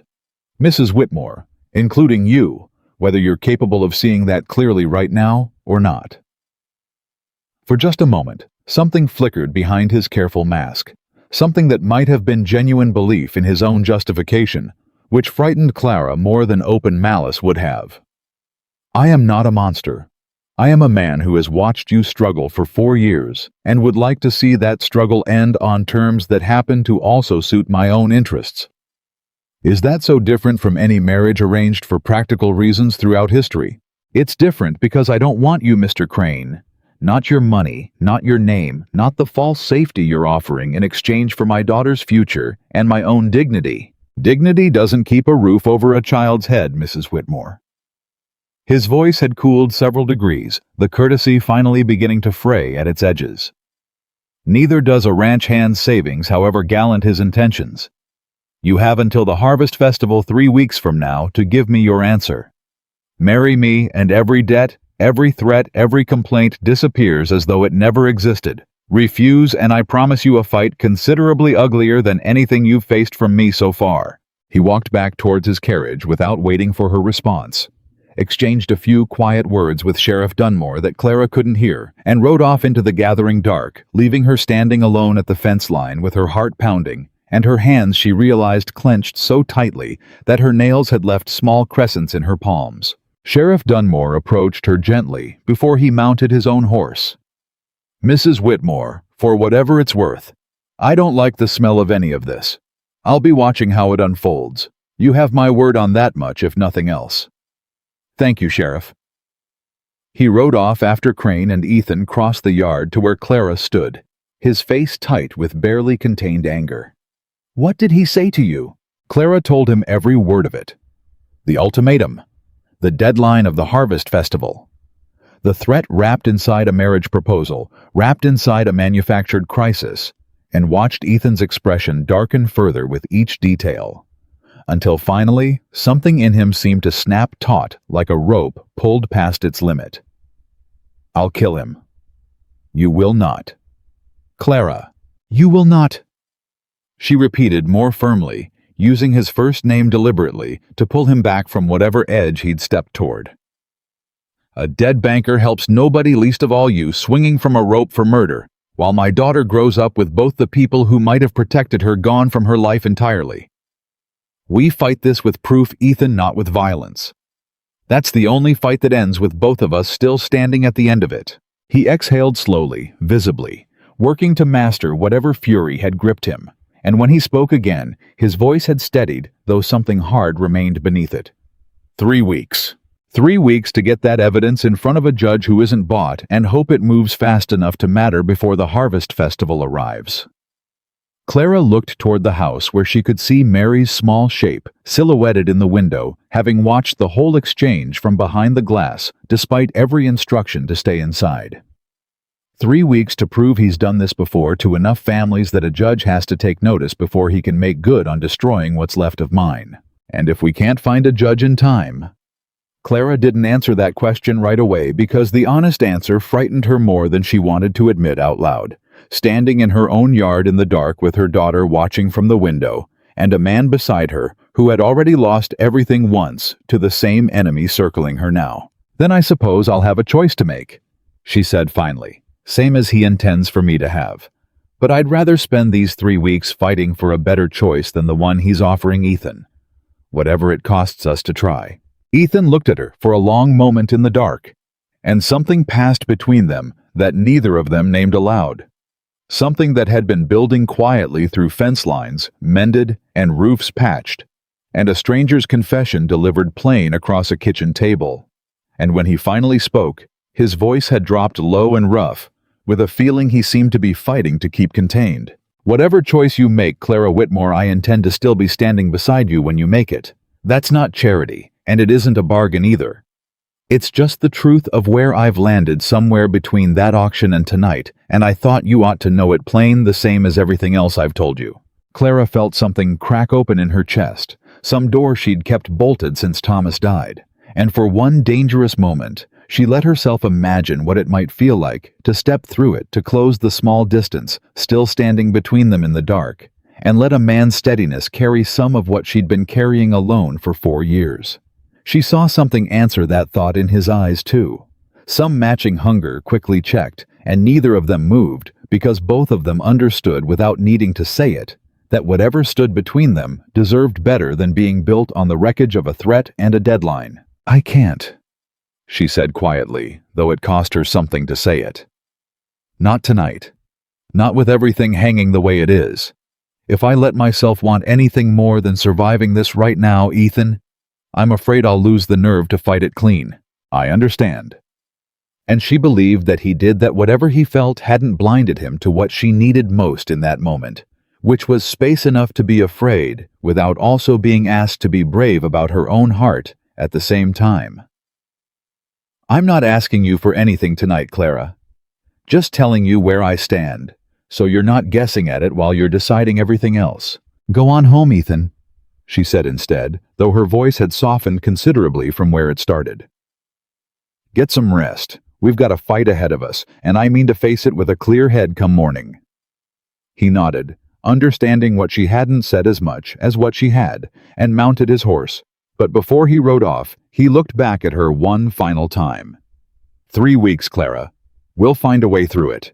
He rode off into the dark, and Clara stood alone in her yard beneath a sky full of hard, indifferent stars, thinking about harvest festivals and manufactured debts, and a man's steady voice telling her he intended to stay, and she did not yet know whether 3 weeks would be enough time to save everything she loved. But she knew for the first time since the auctioneer's gavel had come down weeks before that she no longer intended to face whatever came next, standing entirely alone. The letter arrived on the 9th day, carried by a rider who'd come all the way from the territorial capital, and Clara's hands shook so badly opening it that Mary had to steady the envelope against the table for her. What's it say, Mama? Clara read it twice before she trusted herself to speak the words aloud. Judge Harmon Whitfield will hear the matter of fraudulent lending practices against Jedediah Crane pending review of submitted evidence. A date will be set upon completion of preliminary review. Is that good? It's good. Clara pressed the letter flat against her chest, like she could push the words directly into her heart to make them more real. It's the first good thing that's happened to us in weeks, sweetheart. She rode out to the Morrison spread that same afternoon to find Ethan, something she'd never done before, always waiting instead for him to come to her. But the letter felt too important to sit on until his next visit. He was mending a stretch of corral fence when she arrived, and the look on his face when he saw her riding up unannounced told her he'd already guessed something significant had happened. Clara, everything all right? A judge has agreed to hear the case. Judge Harmon Whitfield, out of the territorial capital. She dismounted before her horse had fully stopped, too impatient to wait. He wants to review the evidence first, but Ethan, he's agreed to hear it. That has to mean something. Something in Ethan's face broke open with a relief so plain and unguarded that Clara felt her own chest tighten watching it. That's the first crack of daylight we've had since Crane started this whole business. There's no date set yet, just a promise of review. A promise of review from a judge who isn't in Crane's pocket is worth more than 100 promises from anybody in this county right now. He set down his hammer and crossed the corral to where she stood. And for a moment, neither of them said anything at all, just stood close enough that Clara could feel the warmth coming off him in the afternoon sun. How much time before the harvest festival? 12 days. Then we've got 12 days to hope Whitfield moves faster than Crane can maneuver around him. Ethan's jaw tightened, some old wariness surfacing beneath the hope. Crane's not a man who sits still once he smells trouble coming. You can be sure he's already got Whitfield's name written somewhere on a list of problems that need solving. You think he'd try to bribe a territorial judge? I think Crane's tried worse things for smaller stakes than what he stands to lose if Whitfield rules against him. Ethan looked toward the horizon, toward Valentine sitting somewhere beyond the fields, and something hardened in his expression. We need to get word to Whitfield's office before Crane does. Make sure he understands the urgency, the harvest festival deadline, everything at stake, if this drags past that date. I'll write to him myself. Tonight. I'll ride the letter out personally. Faster than trusting it to the regular post, and I don't aim to let anything about this case sit in a mailbag where Crane's people might get curious about its contents. Clara nodded, already composing the letter in her mind, and found herself studying Ethan's face in the afternoon light. The set of his jaw, the careful way he'd started weighing every decision, now against the shadow of a man neither of them had asked to be fighting. Thank you, Ethan, for all of it. I don't think I've said that plainly enough. You don't need to thank me, Clara. Not for this. Something softer moved behind his eyes, quickly covered, but not quickly enough that she missed it. I told you once I meant to see this through properly. That hasn't changed, just because it's costing more than either of us expected. It's costing you too. Time you could be spending at the Morrison Ranch earning wages instead of chasing letters and clerks on my account. Morrison understands. Told me himself he'd rather lose a hand for a few weeks than watch Crane finish what he started with my father. This time against a woman who never did anything to deserve it. Ethan's mouth tightened briefly. Besides, some things are worth more than wages, Clara. I stopped counting the cost of this particular fight somewhere around the second time I watched you hold your chin up in front of that whole town square. She wrote the letter that night by lamplight, careful and precise, and Ethan rode out with it before dawn. And for 3 days after that, the waiting stretched thin and taut, as wire pulled too tight. Every hour weighed against the calendar, against a festival now looming 10 days out, then 9, then 8. On the 4th day, Mrs. Odell arrived at Clara's door uninvited, which had never once happened in 4 years of neighboring, and Clara opened it warily, bracing herself for whatever fresh cruelty the woman had come to deliver. Mrs. Odell, I'll not stay long, Clara. The older woman stood stiffly on the porch, her hands twisting the strap of her handbag, and something in her expression looked almost sheepish, an emotion Clara had never once seen cross that particular face. I've come to say I heard talk in town today about Crane's dealings, about a judge looking into fraud claims against the bank. News travels fast, faster than usual because Crane himself is the one making sure everybody hears it, though not the way you'd expect. Mrs. Odell's mouth thinned into a hard line. He's telling folks you and that ranch hand cooked up false accusations against him out of spite because he refused to extend your credit further. Says you're trying to ruin an honest businessman's reputation to cover your own failure to pay what you owe. Clara felt something cold settle in her stomach. That's a lie. I don't doubt it is. I've done business with Jedediah Crane for 15 years. Clara and I've watched him ruin 3 families in that time who never seemed near so careless with money as he claimed. Mrs. Odell's chin lifted, some old stubbornness surfacing that Clara had never associated with the woman's endless gossip before. I came to tell you I don't believe his story, whatever I might have said about you and that man visiting your fence lines. A woman's entitled to fight for what's hers, and I've decided I'd rather be wrong about you than complicit in whatever he's building against you. Clara stood in her doorway, momentarily too surprised to answer, watching a woman she'd counted among her harshest critics stand there offering something that looked against all odds like an apology dressed up as gossip. Thank you, Mrs. Odell. That means more than you know. Don't thank me yet. I've only told you what I heard, not fixed anything. Mrs. Odell turned to go, then paused at the porch steps, looking back with an expression Clara couldn't quite read. For what it's worth, my sister lost her farm to a banknote 20 years back, before I ever came to Valentine. I know what it looks like when a man decides a woman's desperation is his to profit from. I should have remembered that sooner than I did. Why didn't you, if you knew what it looked like? Mrs. Odell was quiet a moment, her hands still worrying at the strap of her handbag. Because it's easier to judge a woman's misfortune than to remember your own family once stood exactly where she's standing. I'm not proud of it, Clara, but there it is, plain as you asked for it.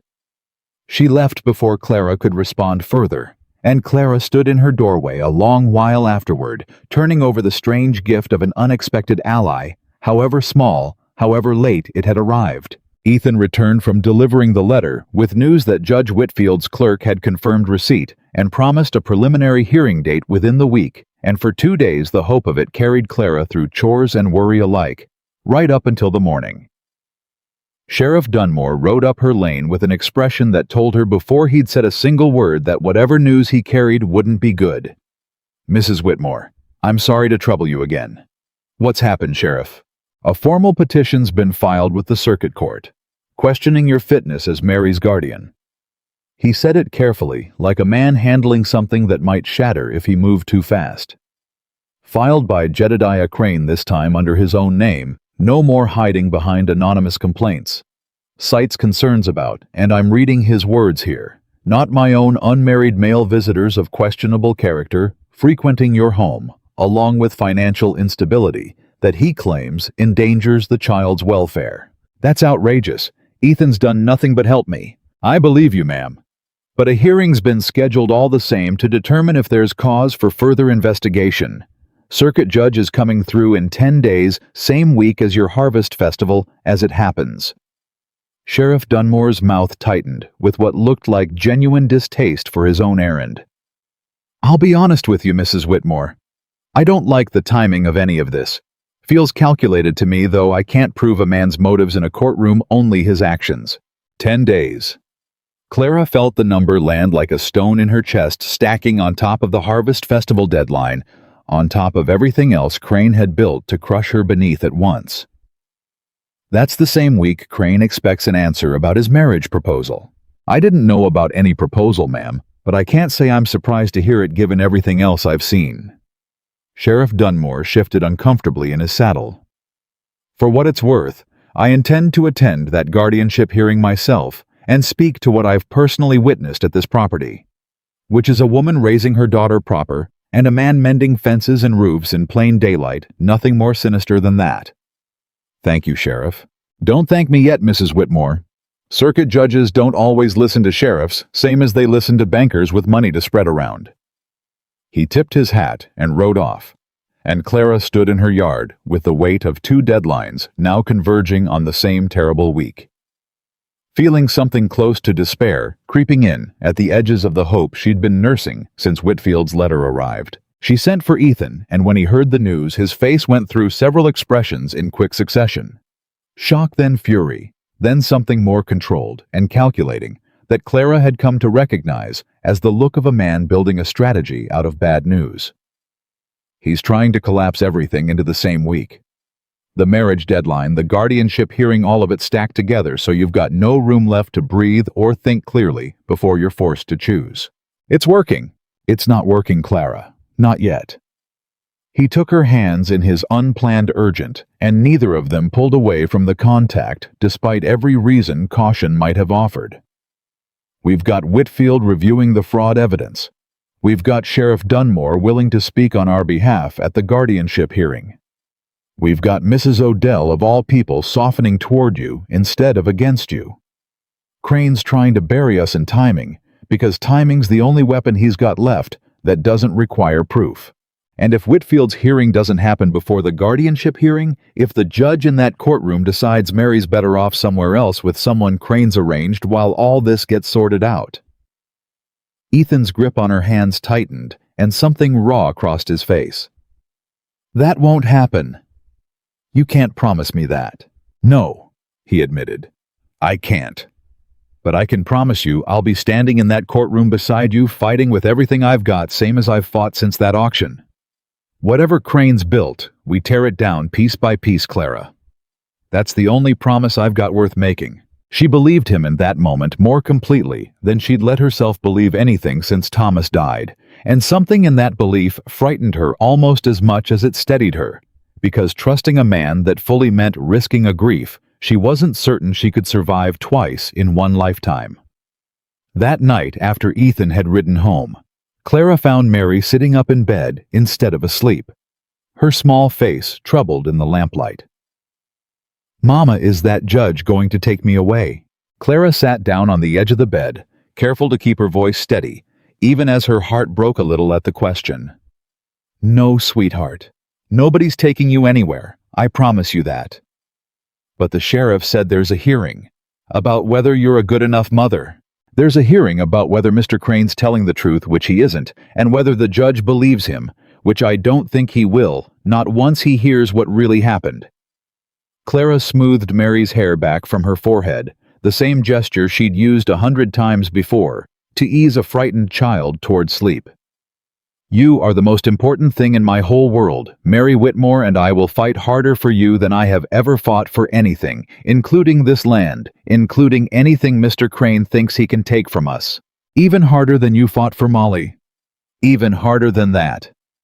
Clara managed something close to a real smile at the comparison, grateful for a moment of lightness in a day that had offered precious little of it. Now close your eyes. Whatever happens with judges and hearings, you've still got school in the morning, and I won't have you falling asleep at your lessons on my account. Mary settled back against her pillow, some of the worry easing from her small face, though not all of it. And Clara sat with her until her breathing evened into sleep, thinking about courtrooms and custody, and a fight that had somehow, in the space of a few short weeks, become about far more than a single cow at auction. The days that followed blurred together in a haze of preparation and waiting letters exchanged with Whitfield's clerk, careful conversations with Sheriff Dunmore about what testimony might help most, and beneath all of it, the harvest festival drawing closer, like a storm visible on the horizon, long before it arrived. 3 days before the festival, word came that Judge Whitfield's preliminary hearing had been scheduled for the very same day as the guardianship proceeding, both to take place at the circuit courthouse the morning after the festival concluded. And Clara felt something almost like relief at having a fixed date.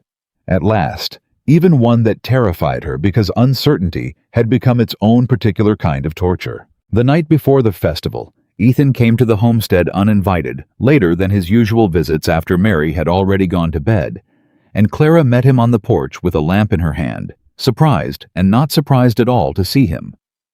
Couldn't sleep, he admitted before she'd asked. Kept thinking about tomorrow, about the hearing after, and figured I'd rather say what needs saying tonight than carry it silent through everything that's coming. Say it then. He climbed the porch steps and stood closer than propriety strictly allowed, though Clara found she didn't care much for propriety in that particular moment. Whatever happens tomorrow at the festival, or after in that courtroom, I need you to know I'm not going anywhere, Clara. Not if Crane wins his hearing, not if the judge sides against us, not if this whole town turns its back on both of us before it's through. I've loved you since somewhere around that fence line, maybe before, and I've been waiting to say it plain, because I didn't want you deciding anything about us while you were drowning in everything else he's thrown at you." Clara's breath caught, and for a moment the weight of everything else, the debt, the hearing, the festival. Crane's ultimatum fell away entirely, leaving only the two of them standing close in lamplight, with a truth finally spoken aloud between them. "Ethan, you don't have to say anything back. Not tonight. I just needed you to know it going into tomorrow, whatever tomorrow brings." His hand found hers, gentle, tentative, in a way his usual steadiness rarely allowed itself to be. "I love you, Clara Whitmore. I love that little girl of yours like she was my own already. And I intend to keep fighting for both of you long after Crane's forgotten he ever tried to take you from me." She stepped closer, close enough that she could feel his breath, close enough that the space between them had shrunk to almost nothing. And for one suspended moment, she let herself want fully and without restraint the thing she'd been refusing to name since the day he first handed her back. A rope attached to a cow she'd thought she'd lost forever. "I love you too," she said, quiet, but certain, the words arriving easier than she'd expected once she finally let them come. "I've loved you for weeks now, Ethan, and I've been too frightened of losing everything to admit it even to myself." He kissed her, then gentle and searching, and Clara felt something long frozen inside her chest finally begin to thaw. Grief and fear, loosening their grip just enough to let something new take root in the space they'd occupied for 4 hard years. When they finally broke apart, both of them breathing unsteadily, Ethan pressed his forehead against hers. "Whatever happens tomorrow, we face it together. That's not a question, Clara. That's a fact, same as the sun coming up. Together." She agreed and found the word carried a weight of comfort she hadn't known she was starving for until it finally arrived. The Harvest Festival opened the next morning under a sky scrubbed clean of clouds. The town square transformed with bunting and tables of food, and the particular forced cheerfulness of a farming community determined to celebrate, despite a summer that had given them little enough to celebrate about. Clara arrived with Mary in her best dress, and Ethan met them near the entrance formal, in a way she hadn't seen him before, clearly having made some effort with his appearance that told her he understood exactly how much today mattered. They hadn't walked 20 feet into the square before Jedediah Crane appeared, flanked by 2 men Clara didn't recognize, moving toward them, with the particular confidence of a man who believed he still held every card worth holding. "Mrs. Whitmore, Mr. Calloway." He tipped his hat with exaggerated courtesy. "I trust you've come to give me your answer, given that today marks the deadline we agreed upon." "We agreed upon nothing, Mr. Crane. You issued an ultimatum, and I've spent these 3 weeks finding better options than the one you offered. Have you?" His smile didn't waver, though something sharper moved behind his eyes. "I understand you and Mr. Calloway have been sending letters to territorial judges, attempting to stir up trouble about fraud allegations that exist nowhere but in your imagination. I find that a curious use of your remaining time, Mrs. Whitmore, given how little of it you actually have. Judge Whitfield doesn't seem to think the allegations exist only in our imagination, Mr. Crane." Ethan's voice carried an edge Clara hadn't heard from him in days, controlled but unmistakably dangerous. "He's agreed to a preliminary hearing tomorrow morning. Same day, I understand, as a guardianship hearing you've arranged against Mrs. Whitmore." Something flickered across Crane's face, quick and calculating, before he recovered his composure. How efficient of the circuit court scheduling both matters together. I confess I hadn't realized Whitfield had moved so quickly. "I imagine you hadn't," Ethan said, "seeing as you've likely spent considerable effort trying to slow him down." A crowd had begun to gather at the edges of the conversation, drawn by the tension crackling between the 3 of them, and Clara felt the weight of dozens of eyes settling on her, on Ethan, on Crane. The whole town's curiosity finally converging on the confrontation that had been building for weeks in whispers and rumors. "Since we've an audience," Crane said, raising his voice slightly, playing to the gathering crowd, the way he always did. "Perhaps this is as good a time as any to discuss the matter plainly, Mrs. Whitmore. You have until this evening to give me your answer regarding my proposal. Marriage in exchange for forgiveness of your debt, And I might add the quiet withdrawal of certain concerns I've raised with the circuit court regarding your daughter's welfare." The crowd murmured, and Clara felt heat rising in her face. Humiliation and fury tangling together as Crane made public what she'd hoped to keep private, weaponizing an audience the same way he'd weaponized every other resource at his disposal. "You're using my daughter to force my hand in front of the whole town. I'm simply being transparent about the stakes, Mrs. Whitmore, since you've chosen to involve outside judges and territorial busybodies rather than settling this quietly between us." Crane's smile had turned razor thin. "I'd hoped for a more private conversation, but you and Mr. Calloway seem determined to make a spectacle of everything, so a public answer seems only fitting." Ethan stepped forward close enough to Crane that several people in the gathering crowd audibly caught their breath. "You want a public conversation, Crane? Let's have one. Tell these people about Franklin Pruitt, the county clerk who used to work under you before he moved south. Tell them about the pattern he's documented: manufactured debts, backdated notes, marriage proposals extended to widows the same week you've engineered their financial ruin." Crane's composure cracked visibly for the first time since Clara had known him, a flash of genuine alarm crossing his face before he mastered it. "I don't know what fabrications you're referencing, Mr. Calloway, but I'd be careful about slandering a man's reputation in front of witnesses. It's not slander if it's documented." Ethan pulled a folded copy of Pruitt's papers from inside his coat, the same evidence that had nearly been discovered the night Crane arrived with the sheriff, and held it up for the gathering crowd to see, though not close enough for anyone but Crane to read the specifics. 3 families besides the Whitmores, 6 years of the same pattern. All of it's in Judge Whitfield's hands as of this week, Mr. Crane, which means whatever happens with your ultimatum tonight, this isn't going away tomorrow. The crowd's murmur had grown louder, uneasy. Now several faces Clara recognized Otis from the feed store. Families she'd known for years exchanging glances that suggested old suspicions about Crane's business dealings were finally finding confirmation they'd never quite dared voice aloud. "That's a serious accusation, Calloway," one of the men flanking Crane said, stepping forward with his hand resting near his belt in a manner Clara didn't care for at all. "Careful how you throw around words like fraud in front of half the county. It's not an accusation, it's a fact sitting in a territorial judge's office as we speak." Ethan didn't so much as glance at the man, his attention fixed entirely on Crane. "You want to test whether I'm bluffing, Crane? Go right ahead and ignore Whitfield's hearing tomorrow. See how that looks to everyone standing here once the ruling comes down." Crane's jaw had tightened considerably, and for a moment Clara thought she saw something almost like panic behind his careful mask before he recovered, drawing himself up with the particular dignity of a cornered man determined not to show it. "Since we're airing matters publicly, Mr. Calloway, perhaps the town should hear something about you as well. About the real reason you left your father's ranch 3 years ago before it was ever foreclosed upon."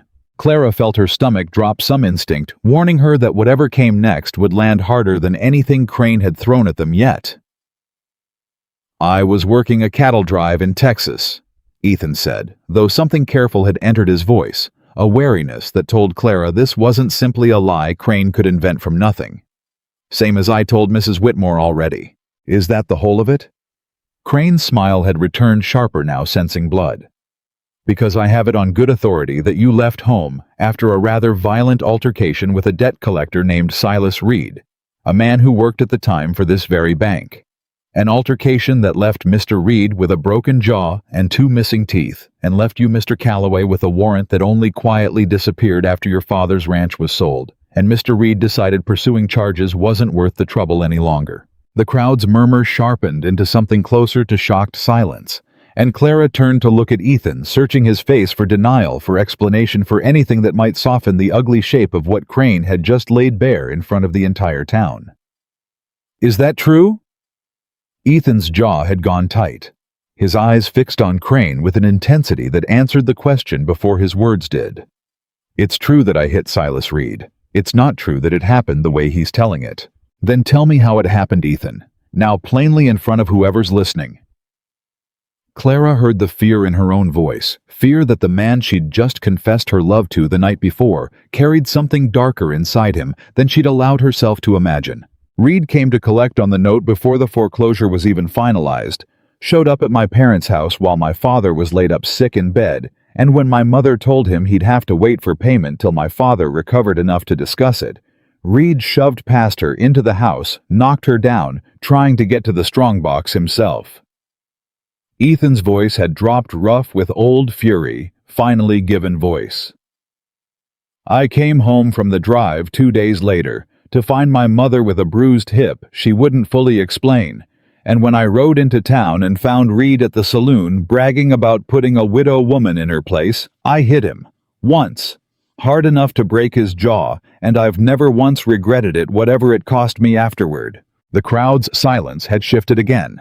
Something in the collective mood, softening at the details Crane had conveniently left out of his own telling, and Clara felt her own fear ease, slightly replaced by something closer to fierce protective anger on Ethan's behalf. "You put your hands on his mother," she said, turning on Crane with a fury that surprised even herself.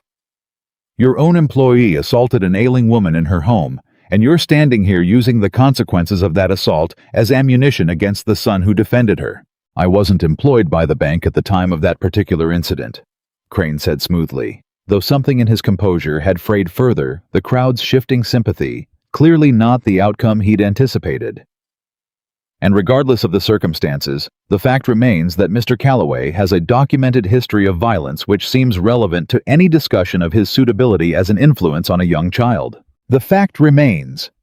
Sheriff Dunmore's voice cut through the crowd, and Clara turned to see him pushing forward, having clearly been drawn by the commotion.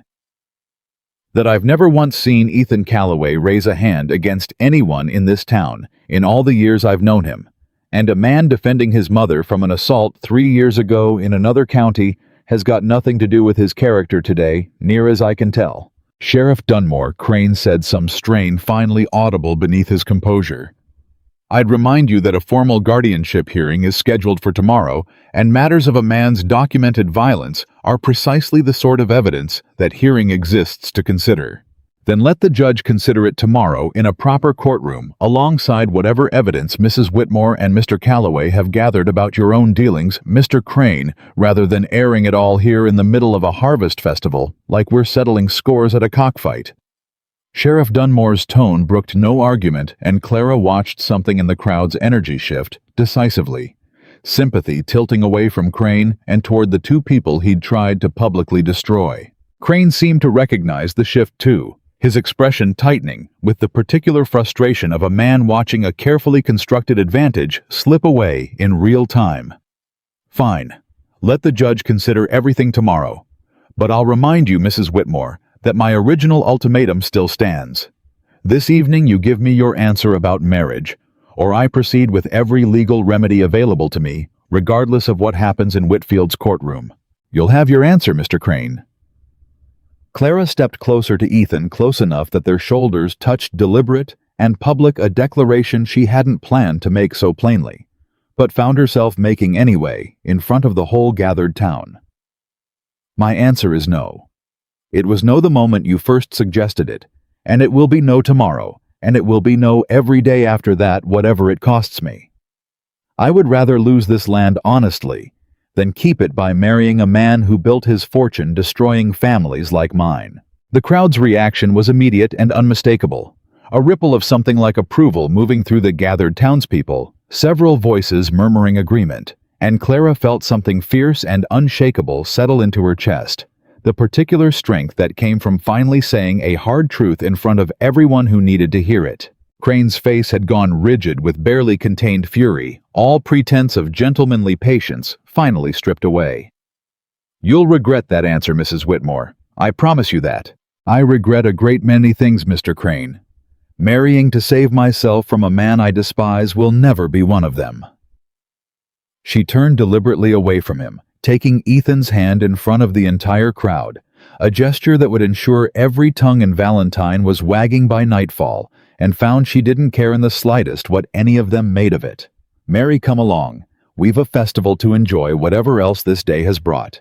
Crane watched them walk away, his men flanking him in tense silence, and Clara didn't look back, though she could feel the weight of his stare following her across the square like a physical thing, promising trouble that hadn't yet finished arriving. That evening, After the festival's lanterns had been lit and most of the town had settled into the easier rhythms of music and dancing, Ethan found Clara sitting alone at the edge of the gathering, watching Mary chase fireflies with a knot of other children in the deepening dusk. "You didn't have to say all that. About marrying to save yourself, in front of everyone." "I meant every word of it." Clara looked up at him, searching his face for any lingering doubt about the story he'd told, the fight, the broken jaw, the warrant that had chased him quietly out of his own life. "I need to ask you something. Ethan and I need you to answer me honestly." "Anything." "When you hit Reed, when you saw what he'd done to your mother, did you feel like you couldn't stop yourself? Like the anger took over something in you that you couldn't control?" Ethan was quiet for a long moment, clearly understanding the deeper question buried inside the one she'd asked, the fear she hadn't spoken plainly, but that sat underneath every word regardless. "I felt every bit of that anger. Clara and I chose to hit him anyway, knowing full well what it might cost me. That's different from not being able to stop myself. I've never once raised a hand against anyone since, not because I couldn't, but because nobody's given me reason that felt like Reed's did, standing over my mother, while she held a bruised hip and told me not to make trouble." He met her eyes steadily. "I won't apologize for what I did to that man, Clara. But I understand if what Crane said tonight makes you wonder what kind of man you've led into your daughter's life. It doesn't make me wonder that." She reached for his hand, threading her fingers through his in the gathering dark. "It makes me understand you a little better than I did this morning. A man capable of that kind of fury on his mother's behalf is a man capable of that same fury protecting people he loves. I'm not frightened of that, Ethan. I think, if I'm honest, it's part of why I trust you as much as I do." Something in his shoulders eased tension he'd clearly been carrying since Crane first spoke Reed's name, finally releasing. "Tomorrow's going to be hard, whatever Whitfield decides, whatever that circuit judge makes of the guardianship petition." "I know it. Whatever happens, Clara, I meant what I said last night. I'm not going anywhere." He pressed his forehead briefly against hers, the same gesture from the night before, already becoming something familiar between them. "We'll walk into that courthouse tomorrow together, and whatever Crane's built against us, we'll tear it down piece by piece, same as we've been doing since that auction." Clara nodded, watching Mary's small silhouette dart between fireflies in the deepening dark, and felt the weight of tomorrow settling over her like a held breath. 12 hours away now, carrying 2 hearings and a lifetime's worth of consequences, balanced on whatever a judge she'd never met decided to believe. She did not sleep well that night, turning over every possible outcome, every piece of evidence, every word Crane might produce to twist the story further in his favor.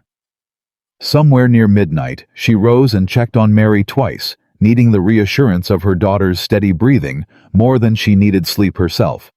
And by the second hour past midnight, she gave up entirely on rest and sat instead at her kitchen table. The same table Crane had once spread his fabricated documents across, running through every argument the circuit judge might raise, and every answer she might need ready before he'd finished asking. A single lamp burned low in the window as she worked, and somewhere out past midnight, she thought she heard a rider on the distant road, slow and careful. Though when she rose to check, the lane stood empty beneath a sky gone hard and starless, with the particular stillness that came before a long, uncertain day. She told herself it was nerves playing tricks with sound, and returned to her table and did not sleep again.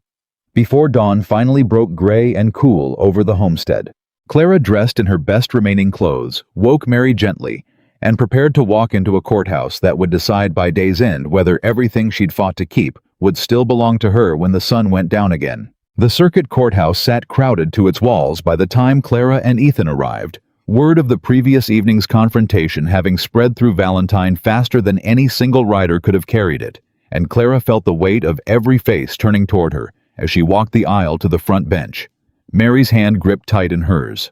Judge Harmon Whitfield sat at the bench with a stack of documents already before him, a lean, gray-haired man whose expression gave away nothing as he called the court to order and turned his attention first to the matter of fraudulent lending practices against Jedediah Crane. "Mr. Crane," Whitfield said, his voice carrying easily through the packed room.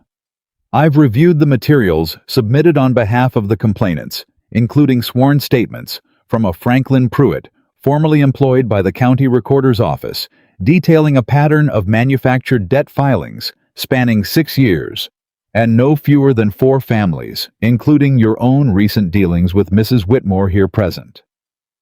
Your Honor, I object to the characterization. You'll have your chance to respond, Mr. Crane, but I'll ask you to save it until I've finished. Whitfield's tone brooked no argument, and Clara felt something in her chest loosen slightly at the judge's evident lack of patience for Crane's usual performances. Mr. Pruitt's statement includes copies of altered mortgage filings bearing dates that predate the debts they claim to document, which is, to put it plainly, not how time generally works, Mr. Crane, unless you've discovered some means of collecting on obligations before they exist. A ripple of quiet laughter moved through the courtroom, quickly stifled, and Crane's face had gone the particular shade of red Clara recognized from the Harvest Festival, a man realizing in real time that the ground beneath him had shifted more than he'd accounted for. Your Honor, if I might, you might once I've asked you a direct question. Did you or did you not discover a so-called second mortgage note against the Whitmore property attributed to debts owed to a Dr. Ashworth, despite county records showing Dr. Ashworth deceased 3 years prior to the date on which you claim this debt originated? The silence that followed stretched long enough that Clara could hear her own heartbeat, and beside her, Ethan's hand found hers, beneath the bench, steady and warm, an anchor against the trembling she couldn't quite suppress. There may have been a clerical error in the dating of that particular document. Crane finally said, his voice considerably less smooth than it had been at any point since Clara first met him. A clerical error. Whitfield repeated the phrase with the flat, unimpressed tone of a man who had heard every variety of excuse a guilty party could offer. Mr. Crane, I've reviewed 4 separate instances of this particular clerical error across 6 years, each one conveniently discovered. At the moment a struggling family's note came due, each one accompanied by an offer of marriage or preferential terms in exchange for forgiveness of the newly discovered debt. I don't believe in coincidence quite that consistent. Crane said nothing, his composure finally visibly cracking under the weight of a judge who refused to be charmed or intimidated by either his money or his manner. It is the finding of this preliminary hearing, Whitfield continued, that sufficient evidence exists of fraudulent lending practices to warrant a full territorial investigation into Mr. Crane's banking activities effective immediately. Pending that investigation, all debts claimed against Mrs. Whitmore beyond the original verifiable mortgage balance are hereby voided, and Mr. Crane is barred from any further collection action or legal proceedings against her, including— And here, Whitfield's eyes moved deliberately to the second folder on his desk, the guardianship petition currently before this court, which I find on its face to be retaliatory in nature and without merit. Clara felt the breath leave her body, all at once.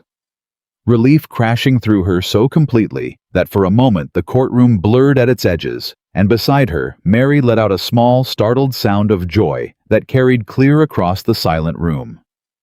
Your Honor. Crane began some last desperate attempt at composure surfacing. Surely a full investigation shouldn't preclude. Mr. Crane, I have before me sworn testimony documented fraud spanning half a decade and a pattern of predatory conduct toward vulnerable widows that I find frankly contemptible in a man entrusted with this community's financial well-being. You will have your chance to respond fully once the territorial investigators arrive, which I expect within the fortnight. Until then, this court finds no cause whatsoever to question Mrs. Whitmore's fitness as a guardian, and considerable cause to question your own fitness to hold a banking charter. Whitfield brought his gavel down with a crack that seemed to echo through the whole room. This hearing is concluded. The courtroom erupted into a low roar of conversation, and Clara found herself pulled into Ethan's arms before she'd fully processed what had happened. Mary wedged between them, all 3 of them holding on like the ground might still give way beneath their feet, despite everything the judge had just said. It's over, she said, disbelief still coloring her voice. Ethan, it's actually over. Not quite over, he said, though he was smiling the first full, unguarded smile she'd seen from him since the whole ordeal began. But close enough to taste it. Outside the courthouse, the crowd that had gathered spilled into the street, and Clara found herself surrounded by well-wishers she hadn't expected Otis from the feed store gripping her hand with genuine warmth. Mrs. Odell nodding at her with something like pride. Sheriff Dunmore tipping his hat with quiet satisfaction at a job he'd clearly wanted to see through properly. "Told you I'd be watching how it unfolded, Mrs. Whitmore," the sheriff said. "Glad I got to watch it unfold this way instead of the other. I'm grateful for your testimony today, Sheriff. Truly. Wasn't testimony so much as the plain truth, ma'am. Easiest job I've had all year telling a judge what I already knew to be so."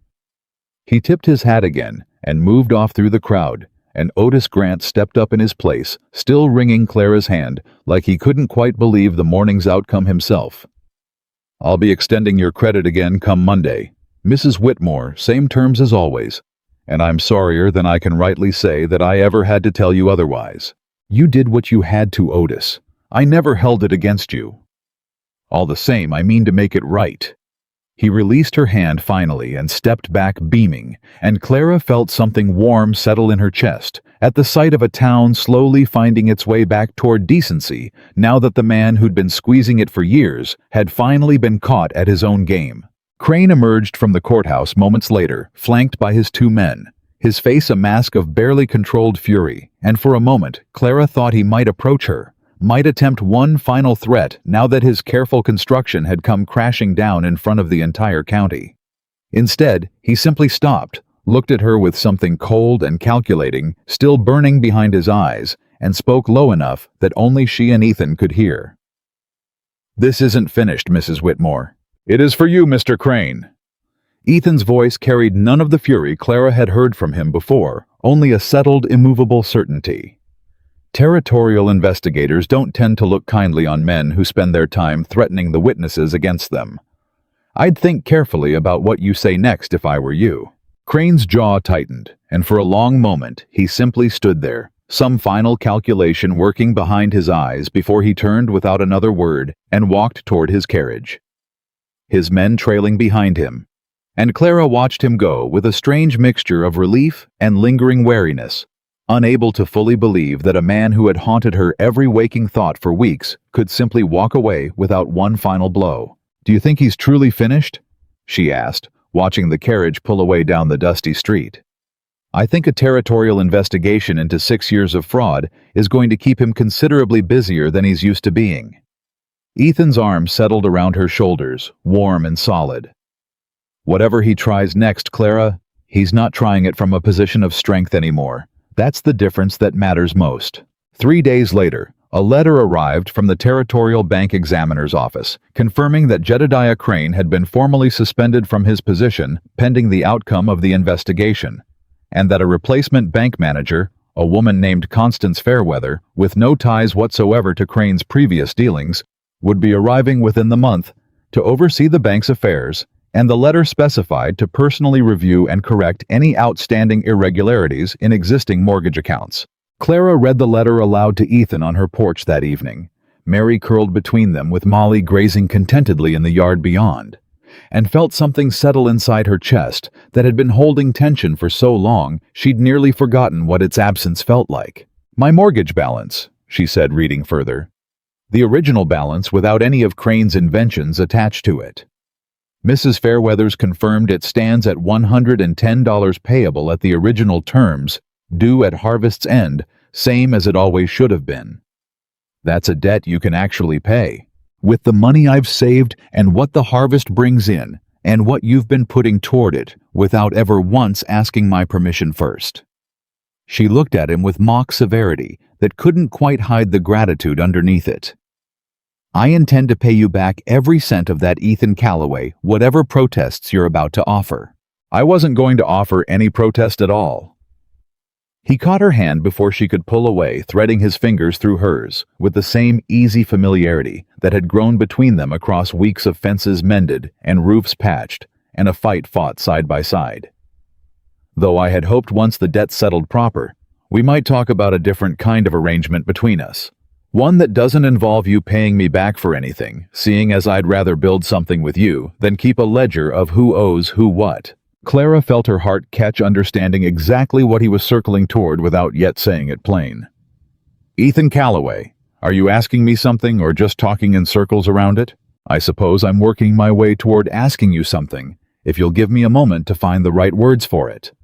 He turned to face her fully, Mary watching with wide, delighted eyes from her spot on the porch step, clearly sensing something significant unfolding, even if she didn't yet understand its full shape. I've spent most of my adult life believing a home was something a man built once, and then spent the rest of his days trying to protect from everyone determined to take it from him. You've taught me these last months that a home's not really about the land at all, Clara. It's about who's standing on it beside you when the fighting's done. Ethan. I love you. I love that girl of yours like my own blood already. And I don't want to spend one more day pretending I'm just a neighbor who happens to mend your fences out of general goodwill. He drew a small breath, steadying himself. Marry me, Clara Whitmore. Not because either of us needs saving anymore, not because some bankers forced our hand, but because I can't imagine building whatever comes next with anybody but you standing beside me. Mary let out a delighted shriek before Clara had even managed to answer, scrambling up from the porch step to throw her arms around both of them at once, and Clara found herself laughing through sudden tears, the particular joy of a happiness she'd stopped believing she was allowed to want anymore. Yes, she said, and then, because once didn't feel like enough, yes, Ethan, 1,000 times yes. He kissed her there on the porch, with Mary wedged happily between them, and Molly lowing softly in the yard beyond, and Clara thought for the first time in 4 long years that the house behind her no longer felt like a burden she carried alone, but like the first solid brick in something new she was building together, with 2 people who loved her exactly as fiercely as she loved them back. They married 3 weeks later on a Saturday morning when the first real rain in months finally broke over Valentine, Nebraska, soaking the parched fields and filling the well that had run low all summer, and Clara stood on her own porch in a dress Mrs. Odell had helped her sew from good blue cotton. Watching Ethan walk up the lane in his one good coat with an expression on his face like a man who still couldn't quite believe his own good fortune. Rain on your wedding day, Reverend Hale said, smiling as he opened his book to the proper page. Some folks call that bad luck. I call it the land finally agreeing with the rest of us that something good's about to happen, Clara said. And beside her Mary giggled, clutching a small bouquet of wildflowers she'd picked herself that morning, insisting she needed flowers too, since she was going to be the most important person there, besides the bride and groom. The ceremony was small, no more than a dozen neighbors gathered in Clara's yard, beneath a sky finally washed clean of its long summer drought. But Clara had never in her life felt a room or a yard or a moment so completely full. Ethan's hands shook slightly when he took hers, an unexpected tremor in a man who'd faced down bankers and sheriffs and a courtroom full of strangers without ever once losing his composure. "You're nervous?" she whispered before the Reverend could begin.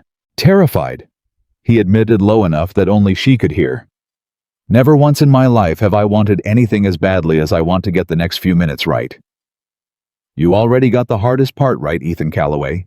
Everything after this is just details." He laughed, some of the tension breaking from his shoulders, and when Reverend Hale asked if he took Clara Whitmore to be his lawfully wedded wife, his voice came out steady and sure, carrying clear across the yard to every neighbor who'd once whispered about a widow's reputation and now stood there smiling instead. Mrs. Odell cried through most of the ceremony, dabbing at her eyes with a handkerchief she'd clearly brought prepared for exactly that purpose, and afterward she pulled Clara aside with fierce, unexpected affection. "I'm glad I decided to be wrong about you, Clara Calloway. Gladder than I know how to say properly. You helped sew this dress, Mrs. Odell. I'd say that more than makes up for anything that came before. Sewing a dress is easy. Admitting you were wrong about somebody takes considerably more thread." Mrs. Odell squeezed her hand once hard and moved off to fuss over the small spread of food the neighbors had brought. Otis Grant found her a few minutes later, his wife on his arm, both of them beaming in a way Clara had rarely seen from either. "Never thought I'd see the day Valentine had a wedding worth closing the store for Mrs. Calloway. Glad I got to witness it. I'm glad you came, Otis. Truly. Wouldn't have missed it for anything. Feels like the whole town's finally exhaling something it's been holding a long while." He tipped his hat and moved off to find the cider, and Clara watched him go with something warm settling permanently into the place where old worry used to sit. The months that followed passed, the way seasons always passed, on a working homestead full of labor and small triumphs. The harvest coming in better than Clara had dared hope, once the drought finally broke enough to pay off the mortgage in full before the year's end and set aside savings besides. Territorial investigators arrived within the promised fortnight and confirmed everything Pruitt's documents had suggested, and Jedediah Crane stood trial the following spring for fraud spanning 6 years and 4 families convicted on every count, his bank charter revoked permanently, his name becoming in Valentine a byword for the particular cruelty of men who mistook other people's desperation for opportunity. Clara heard the verdict secondhand, delivered by Sheriff Dunmore, who rode out specially to tell her himself, and found she felt less triumph in the news than a quiet, settled relief, the particular piece of a threat finally permanently removed from the edges of her life. Told you I'd be watching how it unfolded, and gladder than I know how to say properly that it unfolded the way it did, the sheriff added before Clara could reply further. 15 years, territorial prison effective immediate. I thought you'd want to hear it plain rather than through town gossip. Thank you, Sheriff, for everything really. I don't think I ever properly said that. You said it plenty, Mrs. Calloway. Actions count for more than words most days, and you fought that battle about as bravely as anybody I've watched come through this county. He paused at the edge of the yard, turning back once more. For what it's worth, ma'am, I've seen a great many hard things happen to good people in this line of work.